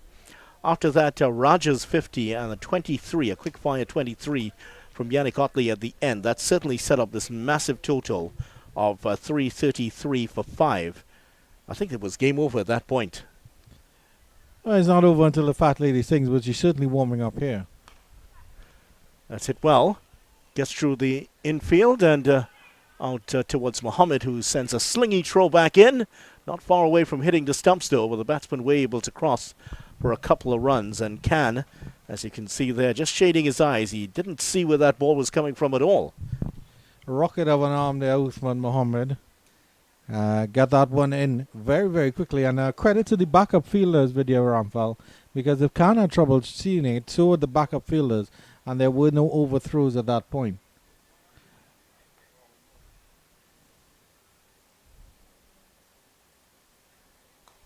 Ogaro goes for another big shot. Will this carry to the field? It does! And that's well taken by Raja, coming off the third-man boundary. That's the end of Ogaro. He's gone for 18. Raja takes the catch, and UWI men's invitational team, they slip into further trouble. Yeah, he had to try something here, Ogaro, just getting the outside edge here. It was dying as it got to Raja, but a clean catch in the end. And Karim Khan, he's bowled excellently. This is his second over, and he gets some reward for it to take that wicket of Ogaro. But it's good to see that Ogaro at least showing some intent. Navin Bidesi has been in there longer than Ogaro, faced a little bit less deliveries, but he really hasn't shown that intent. And I'm hoping to see maybe somebody like a Sion Hackett come out here, because that 100%, as you said, will give his all for the squad. Khan left armer with that slingy action of his, feeding that one outside of the off stump, and well, he was just trying to get something away. They're trying to get some sort of spark here, the UWI men's invitational team, but everything has gone to hand, and certainly not what happened when they were in the field. A couple of edges by Webster and Belcon fell well short of the field ends, and those are the margins between the two teams. If the couple of chances, the half chances early for Webster and Belcon had gone to hand, it could have been a totally different game now. Yeah, certainly, but I think the spinners were able to strangle in the middle overs here. Yannick Otley, the likes of Yannick Otley, the likes of Ansel Bagan, and that really put a little bit of a damper here on the UWI men's invitational response, as Sion Hackett does come out to the crease in the number 6 position here. Yeah, I thought they may have sent him in a bit earlier. He's quite a outstanding young all-rounder, a real work in the making here, and I felt maybe they could have brought him in at number 3. They're chasing a massive total, and I think nobody expects them really to chase down 233. It would be remarkable if they did. That'd be a good chance to put Hackett up at number 3 and see what he's made of. All the same, he still has 9.2 overs to face here. Let's see what damage he can do. Immediately swinging in that one, which is Out down the leg side and goes for a wide. Wide signalled by the umpire, and that's an easy signal. And Hackett, of course, he would certainly want to put himself in position here to get a score of some merit for several of these players. Still, the chance of making it to the Super 50 team. Maybe we would see him as a pretty good shot to get into that team as on his own merit. Can pulls out of this one.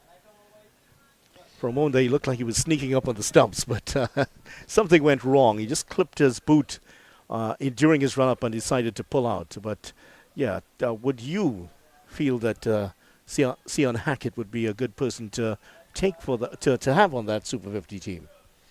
Well, I was actually now getting to this point with that Super 50 tournament right around the corner. It's a good opportunity to get some match practice in, and of course, light your name up, put your name up in lights. You know, as I'm sure Tion Webster would have done earlier today. So when the selectors etc. are reading the reports and watching our coverage here on Cricket 360, you'll know that hey, Tion Webster put on 100. Sion Hackett Sion Hackett is out there giving his all, and you want players like that on your team, players that bring that energy, and if they can bring the talent as well, which Hackett has, it's also a bonus. Good delivery from Khan, spearing in that one full. Hackett is off the mark though. Yeah, I think there will be a few arguments for him. Of course, I was picking this up with Kadir earlier. There is a debate around the national team as the 11th over ends, 81 for 4. A debate around the national teams about the number of experienced players, and that debate would have happened when Trinidad and Tobago won the regional Super 50 title. There's the main sponsor, Unicom, and of course Cricket 360, also part of the sponsorship deal for this UE75 Cricket Fest. Celebrating 75 years of the University of the West Indies, now present in 17 English-speaking countries across the Caribbean. And we're at the St. Augustine campus here in UWI. And they even paid a guy to hold up the sign. Look at that. Yeah. Wonderful sign. That's not why he's there, of course. He's just enjoying himself. I have to give credit to Kareem Khan because he bowled 2 overs, 1 for 9 runs. And he's bowling in a team with Usman Mohammed, Tion Webster, Ansel Bag and Yannick Otley, and he's holding his own. It's good to see as Cruikshank comes in from the southern end. Darren Cruikshank, former Queen's Park player, now campaigning with Merry Boys with the Right Honourable Kadir Mohammed, who is enjoying watching his teammate, several of his teammates out there actually, Kadir. He has Uthman Mohammed, also Samuel Felix and Mario Belcon. All of them have played alongside him in Merry Boys' Club of the Year winning campaign this year. Turned into the onside. Nice deft turn there by Hackett, and he will get 2. That's a very clever shot. Deep mid-wicket, Khan was out there on the boundary. That ball barely got outside of the circle, and enough time for him to complete 2 on a canter. Yeah, soft hands there from Hackett, just letting the ball come onto the bat, turning the face nicely, and he played it inside that 30-yard circle, so that fielder outside the circle had some running in to do there.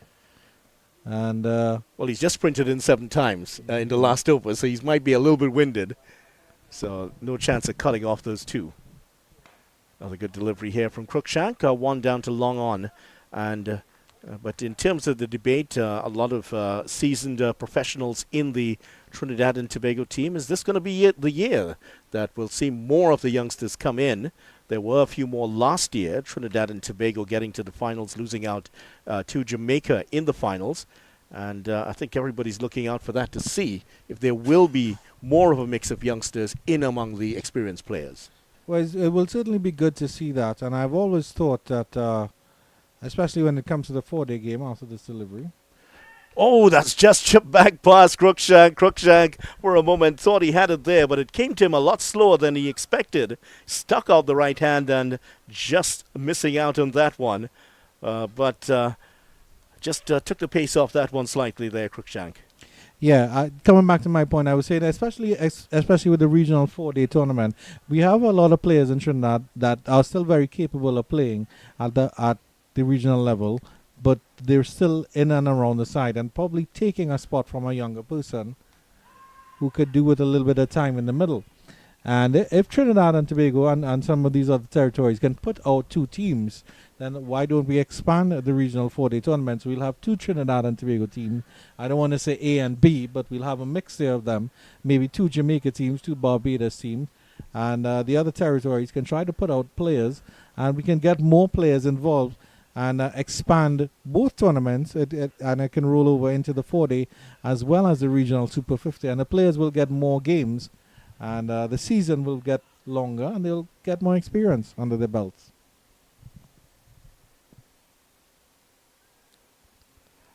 That's a bit shorter there from Cruikshank. Of course, the argument will be made as the 12th over comes to an end, 85-4. Just to remind you that with that Cruikshank over, at this same time, the UWI T20 All-Stars team were 143-1, so they've fallen significantly behind as Cruikshank coming down to his fielding position. Of course, the argument will be made that it'll be too much watered-down cricket. Why have 2 ordinary TNT sides when you can have 1 really good one? And that's the other argument. And we saw the move in the first class setup earlier this year to have the Headley Week series, which came after the regional tournament, the regional first class tournament, which was run 1 round this year, just to 5 games, and then that. The move was actually in the opposite to what you're suggesting, which is you take the best players and you put them in a best versus the best format. So they've gone contrary to what you would be suggesting. I understand your point, though. Yeah, but it's just I think it's just to get more games in and get more players involved, and allow for that. I don't want to maybe rotation of players and just get more players involved and get longer seasons and get more games in. And it's good to see, of course, that the West Indies Cricket Board is bringing up the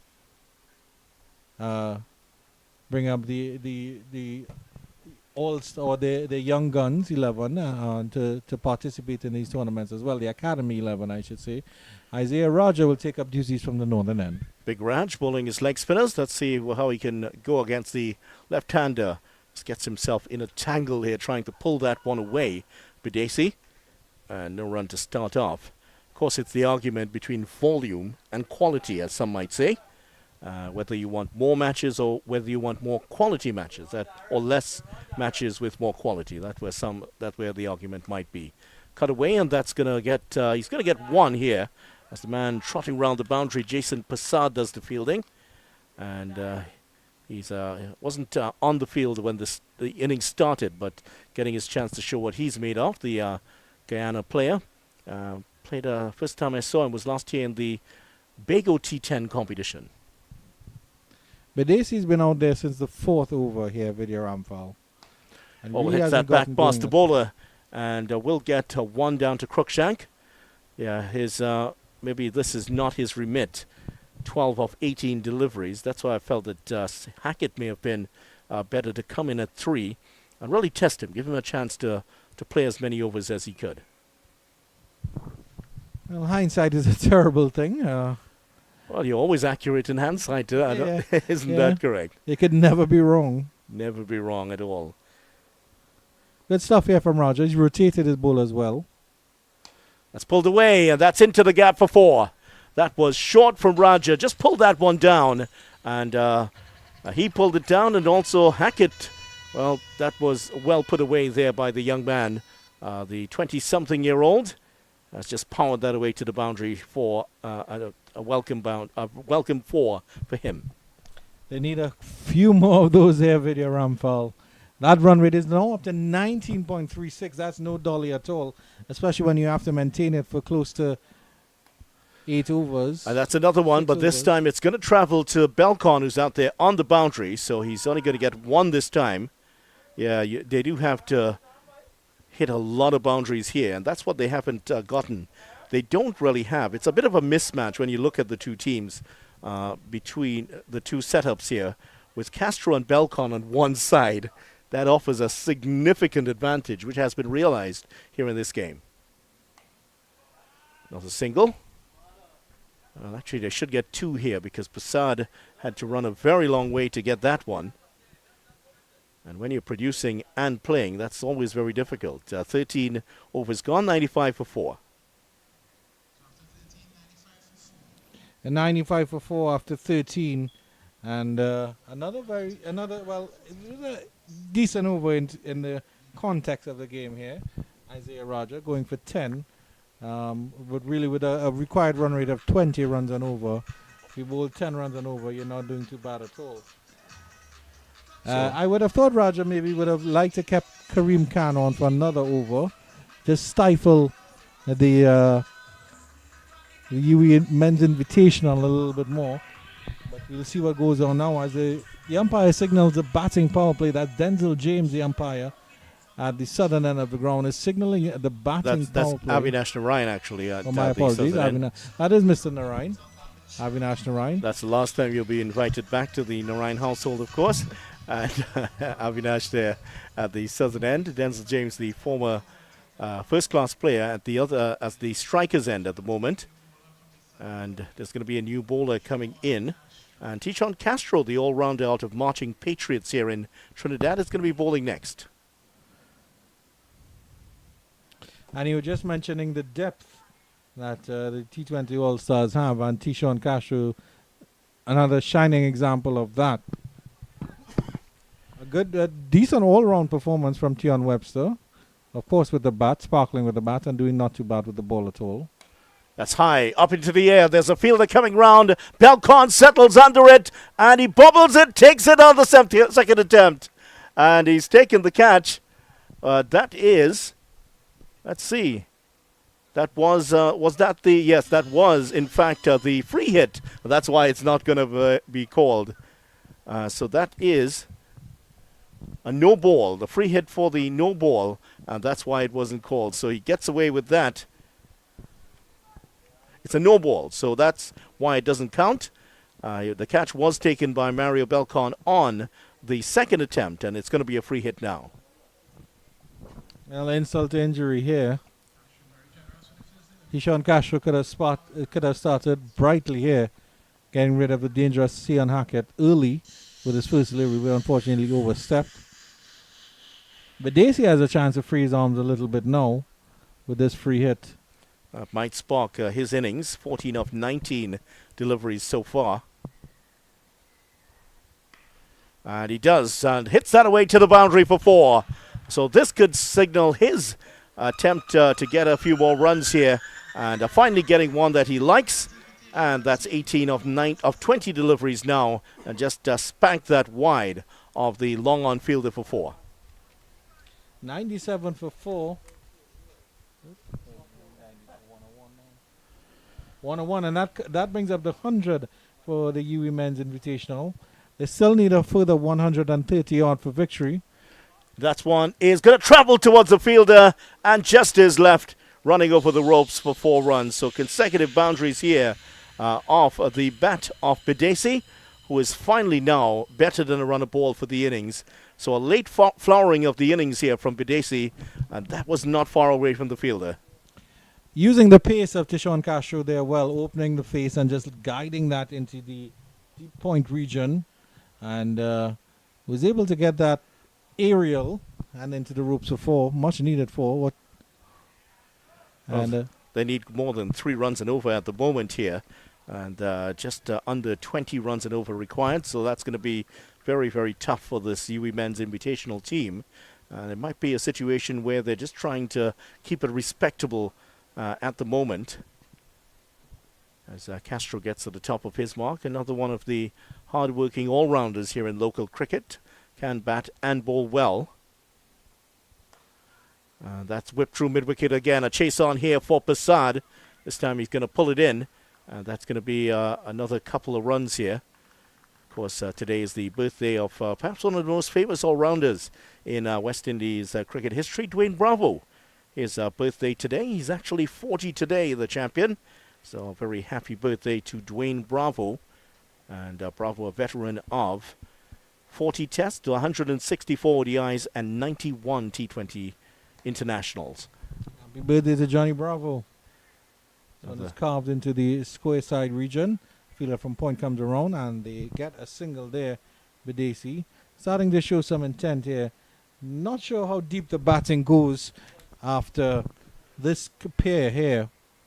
But certainly these two have to go as deep as they can, and as ferociously as they can as well. 126 and 37 video.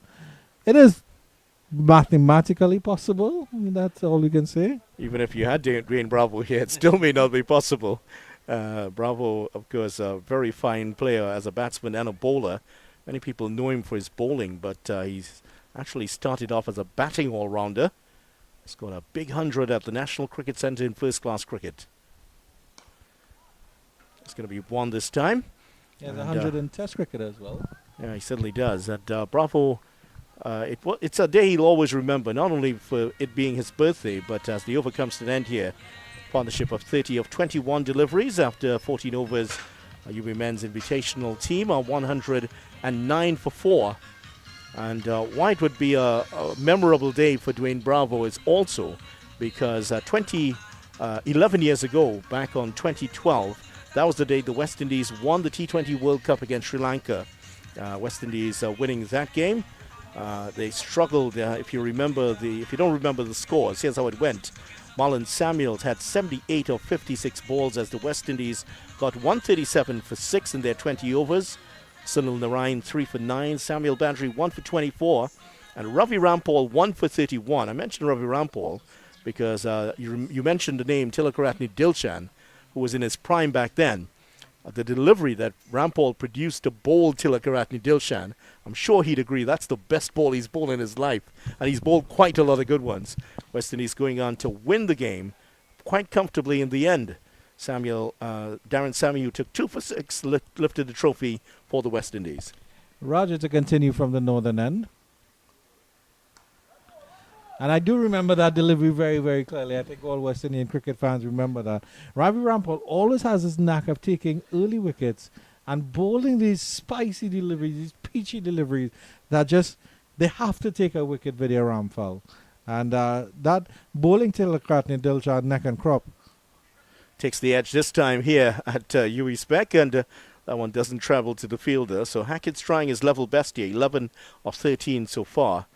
And Rampal always had the ability, still does. I'm sure if you bring him out here now, he'll produce a few really spicy deliveries, as you say.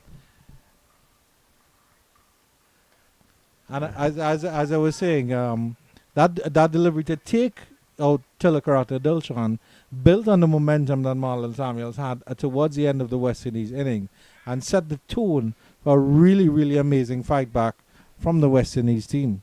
Certainly did. West Indies winning the title in 2012. This one's powered into the outfield. One bounce, a couple of bounces out to Prasad. And that's all. There'll be just one. And West Indies are also winning the title in 2016. So two-time World Cup champions West Indies. Only team to win it twice. And well, actually joined by England in the last World Cup. England had also won the title in the West Indies in 2010. Becoming the only team to hold both the 50-over and 20-over World Cup at the same time. Pulled away. Will that go all the way? There's a man out there, and maybe a slight misjudgment on the part of the fielder, but all the same, that has gone all the way for 6 runs. So another excellent shot, and Bidesi's starting to catch up with the task now. Yeah, he's getting a couple deliveries where he's really just he picked that one up quite nicely. Fetched that from wide outside off some. Picked it up nicely, and I like you said, I think there was a bit of a misjudgment from the fielder because he seemed to have started running in there from that deep mid-wicket position, and misjudged that one completely. I would say if he was on the boundaries that he might have taken a catch, but he's dancing up and sending this one to wide long on for another signal. So he's up to 31 of 25 deliveries now, and this game certainly is petering out at the moment. Has petered out for quite a while. As soon as after 15 overs, 117 for 4. From the time that Ali and Otley sort of fell away in the early stages, the pressure was always on. The scoreboard pressure was there. And they look a dispirited bunch at the moment, the UWI men's invitational team. But certainly they didn't have the firepower at the top to really threaten that target of 234. Yeah, definitely. I mean, scoreboard pressure is always very telling, and when you have a mammoth total at your back as well, And credit to the All Stars team. They played with a good intensity. Raja has rotated his bowlers well. The batters haven't been allowed to get comfortable, and they've taken wickets at regular intervals here. And they never really built any partnerships. So the wickets fell at 27, 32, 51, and 79. No real partnerships in there at all. Castro continues, single off the first ball of his new over. And so far the partnership into the 30s, well into the 30s now between Hackett and Bidesi, but a bit too late now as the run rate climbs up towards 24. 116 runs still in just 29 balls. That's an impossible task. It's a Herculean task. Very difficult for these two to get. But they'll give it a shot. Give it an all-college try. You're in UWI after all. Indeed. Hackett hammers this one down the ground. That's gone all the way. That's cleared the infield. And the photographer there for a moment thought that he might have to take that catch himself. Look at this. This is a shot of real class here from Sion Hackett. That has cleared the boundary by some margin. That's onto the football field at the back. Yeah, clean shot by Sion Hackett, getting underneath that one, lifting it up. And the photographer had to protect his lens there for a little bit. But sailed cleanly away from him. Much more of those needed here. And I'd have to ask you, Vidya, if you could pick two players to hopefully win this game for you, which two batters would you go with? 110 of 28. Who? 110 of 28. Well, certainly I'd put Kyron Pollard in his prime. That's one of the players I'd certainly put there. Oh, that's hit powerfully past the bowler again. And even though there's a man who is straight in Raja, he can't catch up with it. And that has flown to the boundary again. Couple of boundaries here from off the bat on Hackett. And this little cameo here from Hackett can do his image and his talent no harm. Yeah, definitely. He's a clean striker of the ball, Sion Hackett. So when he connects, he does connect quite well. And I think he's had a good sight now. He's faced 17 deliveries now, and he's starting to accelerate. And he's still striking better than Navin Bidesi, who's been in there for some time. That one kept a little bit dull there, looking at an LBW decision. And umpire Narayan says, nope, that's not close enough there. And certainly there was a hint that one kept a little bit lower than Hackett would have expected. But just to go back to your question about the two batters, if you were to put them and give them the impossible task, here guys, win this one for me. Kyron Pollard, the Kyron Pollard that played in the Champions League back in 2009, 2008, when he scored 54 of 18. That was the innings that really let the world know about this guy called Kyron Pollard against the New South Wales 11, I believe it was, New South Wales Blues team. That innings, that Kyron Pollard, that version of Kyron Pollard, and A.B. de Villiers, those will be the two batters. Hackett again has gone downtown. That will come back from a different postal code. And Hackett is providing some late entertainment here for the crowd on behalf of the UWI men's invitational team. That's a towering shot from Sion Hackett, dancing on the pitch there to Sean Castro. Just a little bit ungainly, but effective nevertheless. It went high and hard over mid-wicket. There was 6 runs, however you look at it. And just adding that little bit of momentum here, 28 of 19. He's certainly taking a liking to Sean Castro in this situation. The thing was, he didn't quite get to the pitch of the delivery. He's not exactly facing up to a spinner where you can accelerate to get that one. So he had to reach for it at the end. Castro maybe trying to push it a bit wider of him. And he did so well. That was a remarkable little stroke there from Hackett. And clears the boundary by some margin here. He's just... he's getting a little bit of chat there, and he's offering a riposte on his own, letting his bat do the talking also. It took a little bit off from there, Castro, and that's a dot ball to end off the 16th over, 136 for 4. Good little momentum here by Sion Hackett, just trying to build something here so that the UWI Men's Invitational will go back to the hutch, probably more than likely not with a win, but at least it'll go back with a little bit of modicum of respectability. And in terms of answering the same question I asked you, Vidya, I would certainly go with Kyron Pollard. because I think he certainly is one of the most destructive T20 players of all time.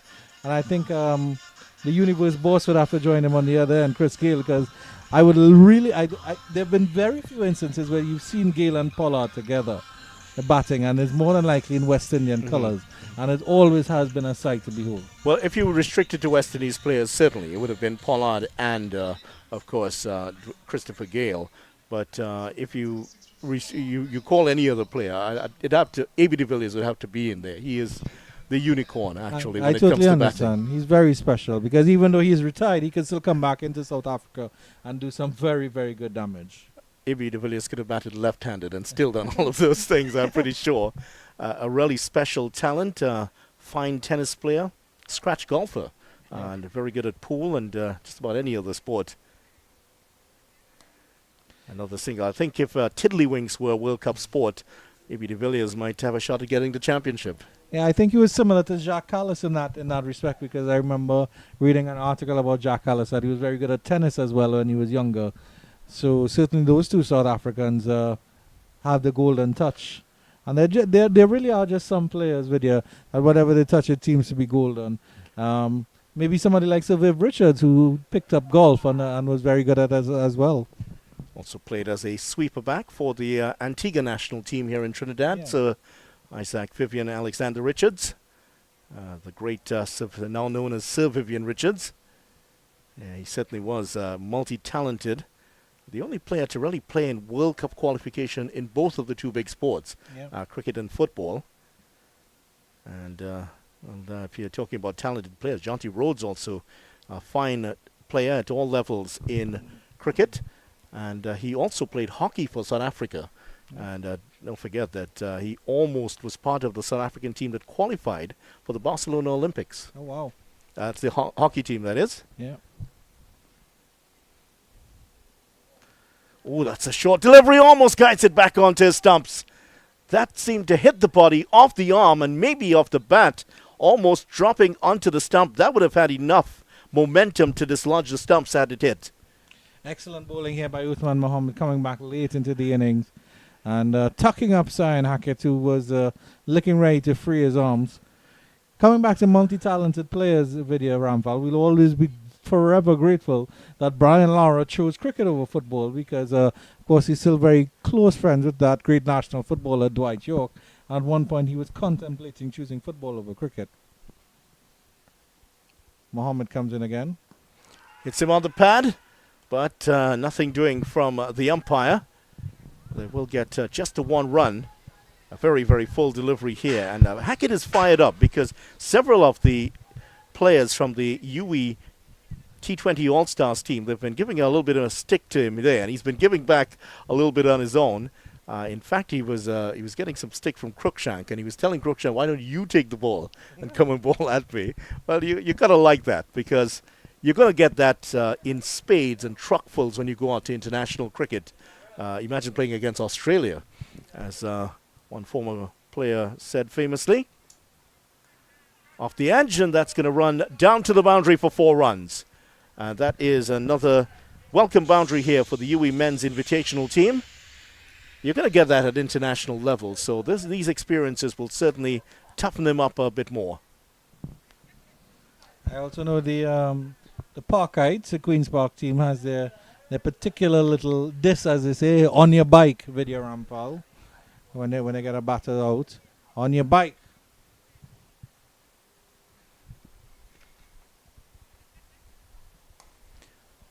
Into the gap, just going to be 1 this time. Can is out there patrolling. And so the scoring rate continues to just inch up. It hasn't really threatened 7 a lot in this match. 91 needed of 19 balls. That is an impossible task for anyone. 8.5 the current run rate. And look at that required run rate, 28.74. That's well nigh impossible at this point. It's still mathematically possible, but realistically, of course speaking, it's going to be unlikely unless there's some real fireworks here from one of these two batters. Down the leg side and a wide. Easy decision for the umpire. Hackett 29 of 22. He's done his reputation no harm by this little innings here. Bidesi 39 of 30. He started pretty slowly, but has gained momentum in the last half an hour or so. And you really have to give Hackett some credit for that. His free-wheeling style here has helped Bidesi gain some confidence. Powerfully hit again. Just going to be one this time. Certainly that Super 50 will also be broadcast. Will be part of that. That's coming up. And there's also the announcement as we see the end of the 17th over. 1:45 now for 4. There's an announcement earlier this week that the Dream 11 T10 competition is going to Tobago. 6 Tobago franchises, at least according to the announcement I saw on a Tobago media release. Our media release emerging from Tobago was that the Dream 11 T10 Blast would be going to Tobago, played at Shore Park. That's lovely for the sister island. It'd be wonderful to see some of that the Dream 11 T10 cricket there. And of course, wonderful coverage by our proud network, Cricket 360. We're always happy to be a part and parcel of cricket. Wherever it is in the world, we have to say, because we've expanded our reach. We're in America now, and of course we're in the Caribbean. Is that South America? And South America. And Guyana, well, yes, Guyana as well. Yeah, a few people would wince at at calling the U.S. America because, of course, there's South America, Central America, and the USA.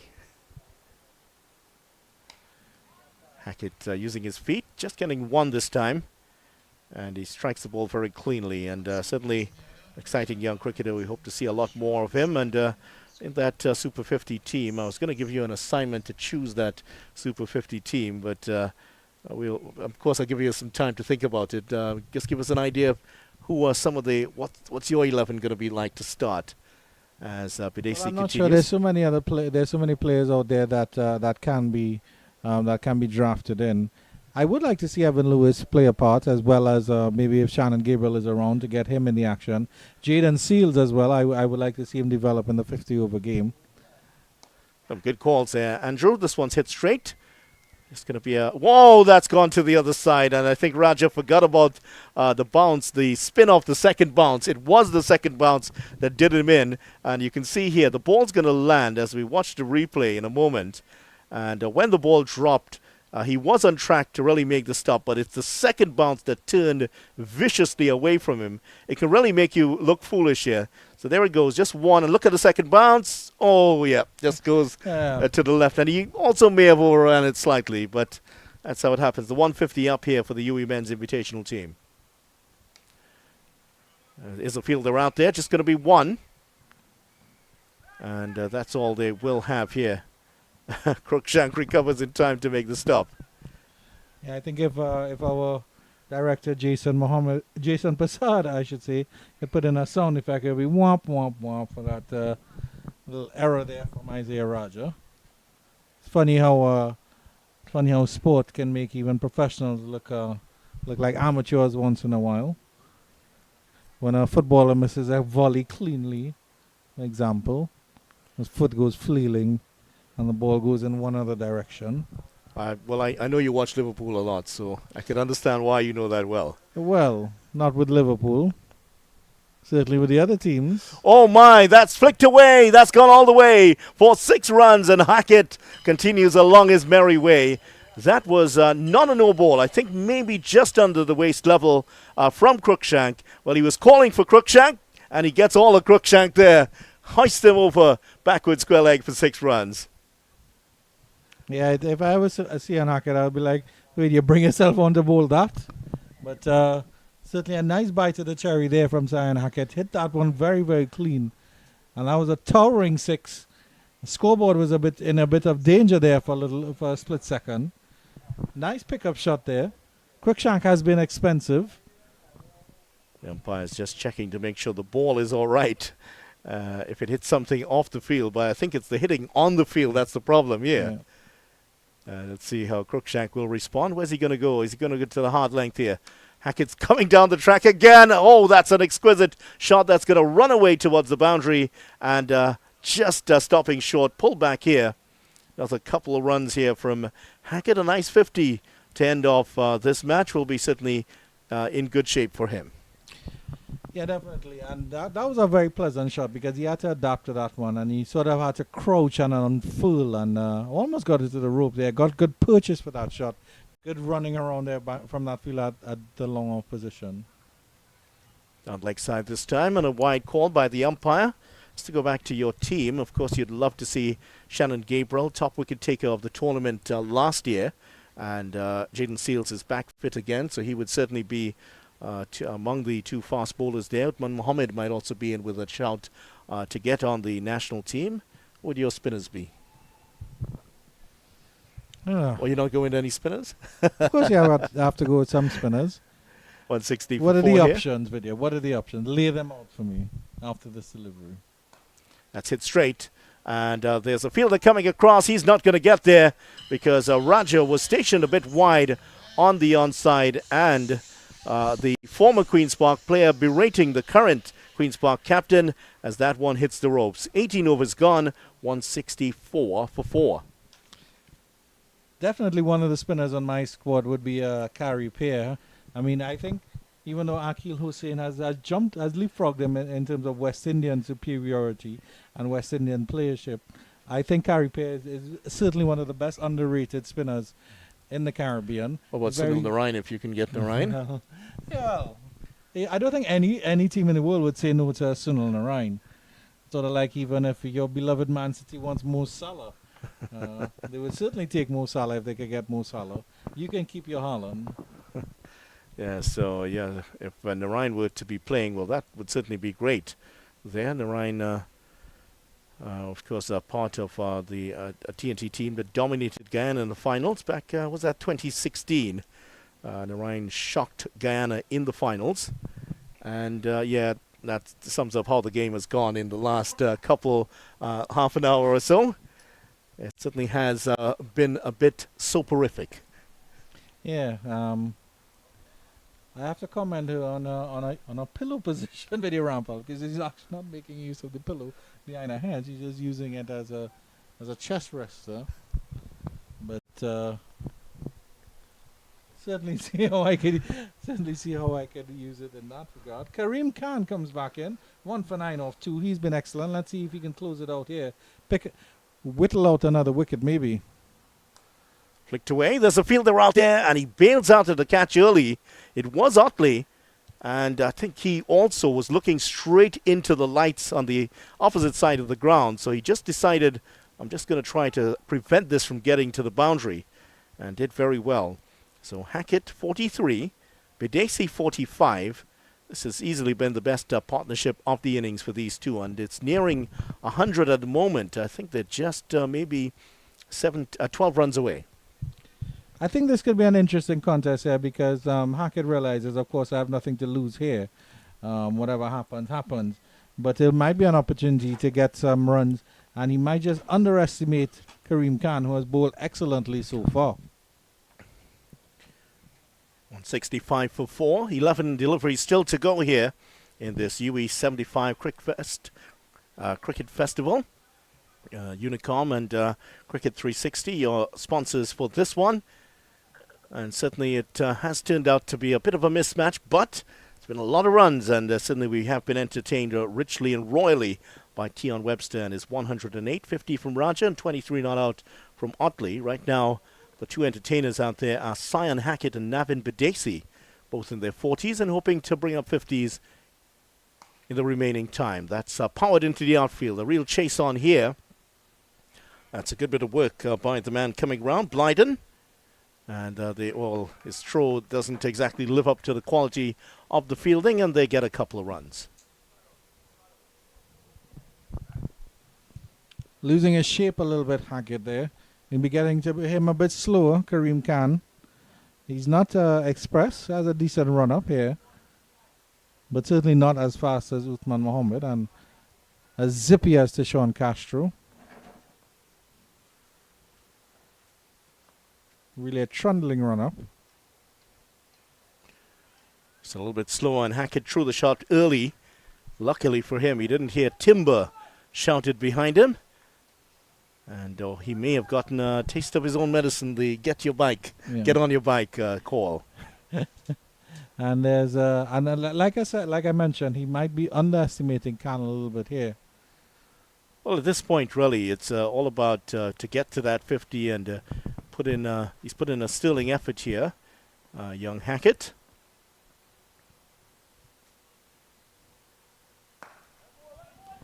I think it's important that whatever youngsters are selected for the regional Super 50 video round file is that they stake their claim. That's what they need to do. The fellows like Tion Webster, Sion Hackett, they're on the fringes. They're not guaranteed starters, but they need to nail down those starting spots. They need to put their hands up and say, hey, I'm here to be counted. Isaiah Raj as well. He has the class, he has the potential to push on and go that little bit further, go that extra mile. Have that X factor like an Evan Lewis. So Jed Gooley is another one who might be in that conversation. That's one that's on-driven very powerfully. Just going to be one this time. And certainly in terms of the batting, you would feel that Webster might be given a chance up at the top. Evan Lewis also, as you mentioned, he certainly batted well in the local two-day competition. Got a double hundred to his credit. Puran, he also got a double hundred in the local scene. Of course, squad of 40 has been in training for the last few months. That's going to be one. Hackett crawling up towards a 50 now. And I'm sure that squad has been trimmed already down, maybe down to 23 or so now. And, of course, the final 15 will be chosen within a week, I'm sure. 170 for 4 with just 1 over to go here. Certainly, as you mentioned, the spinners, you would have mentioned the 2 left armers, Kari Peer and Akil Hussain. And talked about the fast bowlers. Any all-rounders have caught your eye? Hackett, of course, is one of those. Webster you can consider an all-rounder as well. Yeah, he will do some bowling, I'm sure. So he will be, I'm sure he'll be in there. But that will be coming up in just about a week or so. And certainly the debate on whether there are too many experienced players and not enough youngsters to benefit going on, that will either continue or it will be silenced to some degree coming up in the next week or so. But what are your thoughts on players likes of Imran Khan and let's say Jason Mohammed? Excellent journeymen, and they would always put in their best for their team. But are they taking away a spot from a younger player? Well, I wouldn't call them journeymen at all, because they're a lot better than that. Imran Khan, one of the great servants with the ball for Trinidad and Tobago. Jason Mohammed, it'll have to come down to how they perform in the trial matches. And if they can show that form and that determination, that personality in those trial matches, that'll come down to it. And, of course, the best people in that position are, of course, the selectors who are watching all of the matches. And it's going to be an interesting discussion next week. Yeah, definitely. Work to be on the onside. Another one here. And as Hackett crawls up towards 48 now. So it's just a couple runs away from his 50. And Badesi, he is just one hit away also from his half century. And the Windward Islands have also been in preparation. They've just finished the Windward Islands 50 over tournament. They're at the best of the best stage. Guyana is also into the late stages of their 50 over tournaments. Leeward Islands also. They have three one-day trial matches going on to select their team. So all of the teams just coming to the end of their preparation phase. He's hit that long. Will he get the 50 here, or will he be caught? It's the latter. He's caught here on the boundary, and Badesi is gone for 46. And an innings that started slowly has blossomed into quite a fine innings here. 46 of 34, but he will have to go with the score on 171. Yeah, it's an unfortunate end to Badesi. He's been in there for some time. Make it since the third over. So he's almost completed this inning. He almost batted through the innings. And yeah, you mentioned he started very, very slow. There's almost no intensity in his game, but he's really blossomed towards the end. But I think it was too little, too late here, despite the best efforts of batting with Sion Hackett as well. And they actually also put on almost a 100-run partnership with Ramphal, because the last wicket fell at 79 for 4. So they put on a decent partnership here. But again, I think it's just too little too late here for Badesi. Yeah, certainly that. Not to belittle the effort here by the UWI men's invitational team. 171 for 5 in 19.2 overs is not a small output by any means. It is certainly a very good score. But given what Webster and Belcon did earlier, 96-run partnership that came up in the 8th over. They almost got to the 100 within 8 overs. That was remarkable in itself. That really set a platform that was too far beyond what the UWI men's invitational team have been capable of here today. So we've seen a real run fest, and we're coming up towards the end of it. Also, two pretty good scores in the women's game earlier. 119 for 3, the Phoenix team. They had a 100 opening stand before the UWI women's invitational team. They got a 4-wicket victory thanks to Stacey Ann King. I think the major problem is nobody took ownership of this UWI men's invitational response. I'm not sure what the discussions were in the dressing room. Did we say who was going to lead, who was going to, etc. You know, Tion Webster batted throughout, almost throughout the innings, opened the batting with Belcon, put on a good partnership, and that platform was there. And he trusted himself and he backed himself. But did the UWI men's invitational 11 come out to bat with the belief that they could chase down this very, very decent total of 234?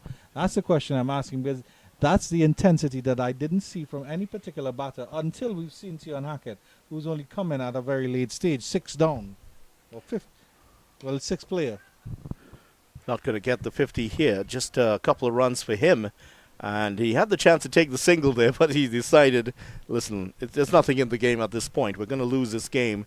It's 186 the run rate at the moment, just in case you're interested. He wants to just get the 50 and get over it. I don't see this as selfish in any way. This is, there's nothing in the game. Just a personal milestone that remains for him to get here. It's just a dead rubber at this point. He said that one well. Will that clear the fielder? That's high up into the air. And it drops safely, and there is the 50 for Sion Hackett. And the man from just outside of the compound here at UWI Spec gets his half-century. And he has gotten his 50 off 34 balls. 3 4s and 3 6s. And that's a fine innings from an emerging talent here in Trinidad and Tobago. And it's disappointing he didn't come in early. I mentioned this when Kadir was on for the first stint. He had lost a couple wickets early. Bring on Sion Hackett, and he's 50 off 34. Clearly, he was in a mood. So if he had batted for another 20 deliveries, who knows what could have happened. Final ball, and that has been defended, and Hackett ends on 51. That is the end of today's game. The UWI All-Stars have won this game quite comfortably in the end, and Tion Webster for his 108 of 57 deliveries, 9 4s and 7 6s, plus he's taken a wicket for 14 runs. He has brought up the winning total here, and that's the end of it. Tion Webster should be your player of the match, and the UWI T20 All-Stars win this game quite comfortably in the end. Yeah, after Tion Webster and Mario Belcon put on 96 runs for the opening partnership here in this UWI 75 Cricket Fest. It really was a festival here in that opening partnership, which lasted for some 7 overs, just 7 overs, but 96 without loss after 7 overs. And after that, the invitational team really didn't get any hold at all in this game. Tion Webster, wonderful innings there, 108 or 57 deliveries. Easy choice for the man of the match with the all-round performance. And credit to Isaiah Raja for 220 All-Stars, rotating his bowling here. And it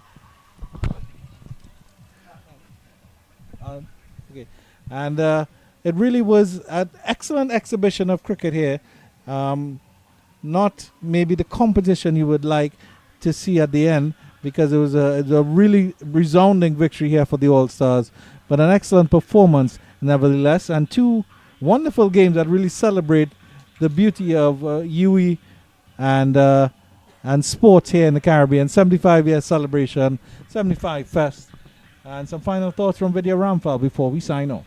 So there's victory by 58 runs here. The UWI All-Stars winning after setting up 233 for 5. The UWI T20 All-Stars 108 from Webster, 50 from Raja, and 23 not out from Otley. As for the UWI men's invitational team, Cyan Hackett, his innings of 51 not out, standing out, and David Bidesi's 46 there. A wicket also for Tion Webster, and he will be your player of the match. So there is the victory, and so we've had two exciting games, as Andrew mentioned. Victory by 58 runs here by the UWI T20 All-Stars, and earlier today, Phoenix women's cricket team suffering their first defeat of the season, losing out for the UWI Women's Invitational team by 4 wickets after a brilliant 68 not out from Stacey Ann King. This is where we come to the end of our broadcast tonight. Certainly hope that you've enjoyed this broadcast. The UWI 75 Cricket Fest, brought to you by Unicom and Cricket 360, and this, of course, in celebration of the 75th anniversary of the formation of the UWI, the University of the West Indies here in the region. I'm Vidya Ramphal on behalf of Andrew Chan and Kandir Mohammed, and of course our broadcast team here of Jason Prasad and Kevin Maharaj, as he's known. We thank you very much for joining us, and hope that you will join us for the Super 50 competition coming up in a few weeks' time.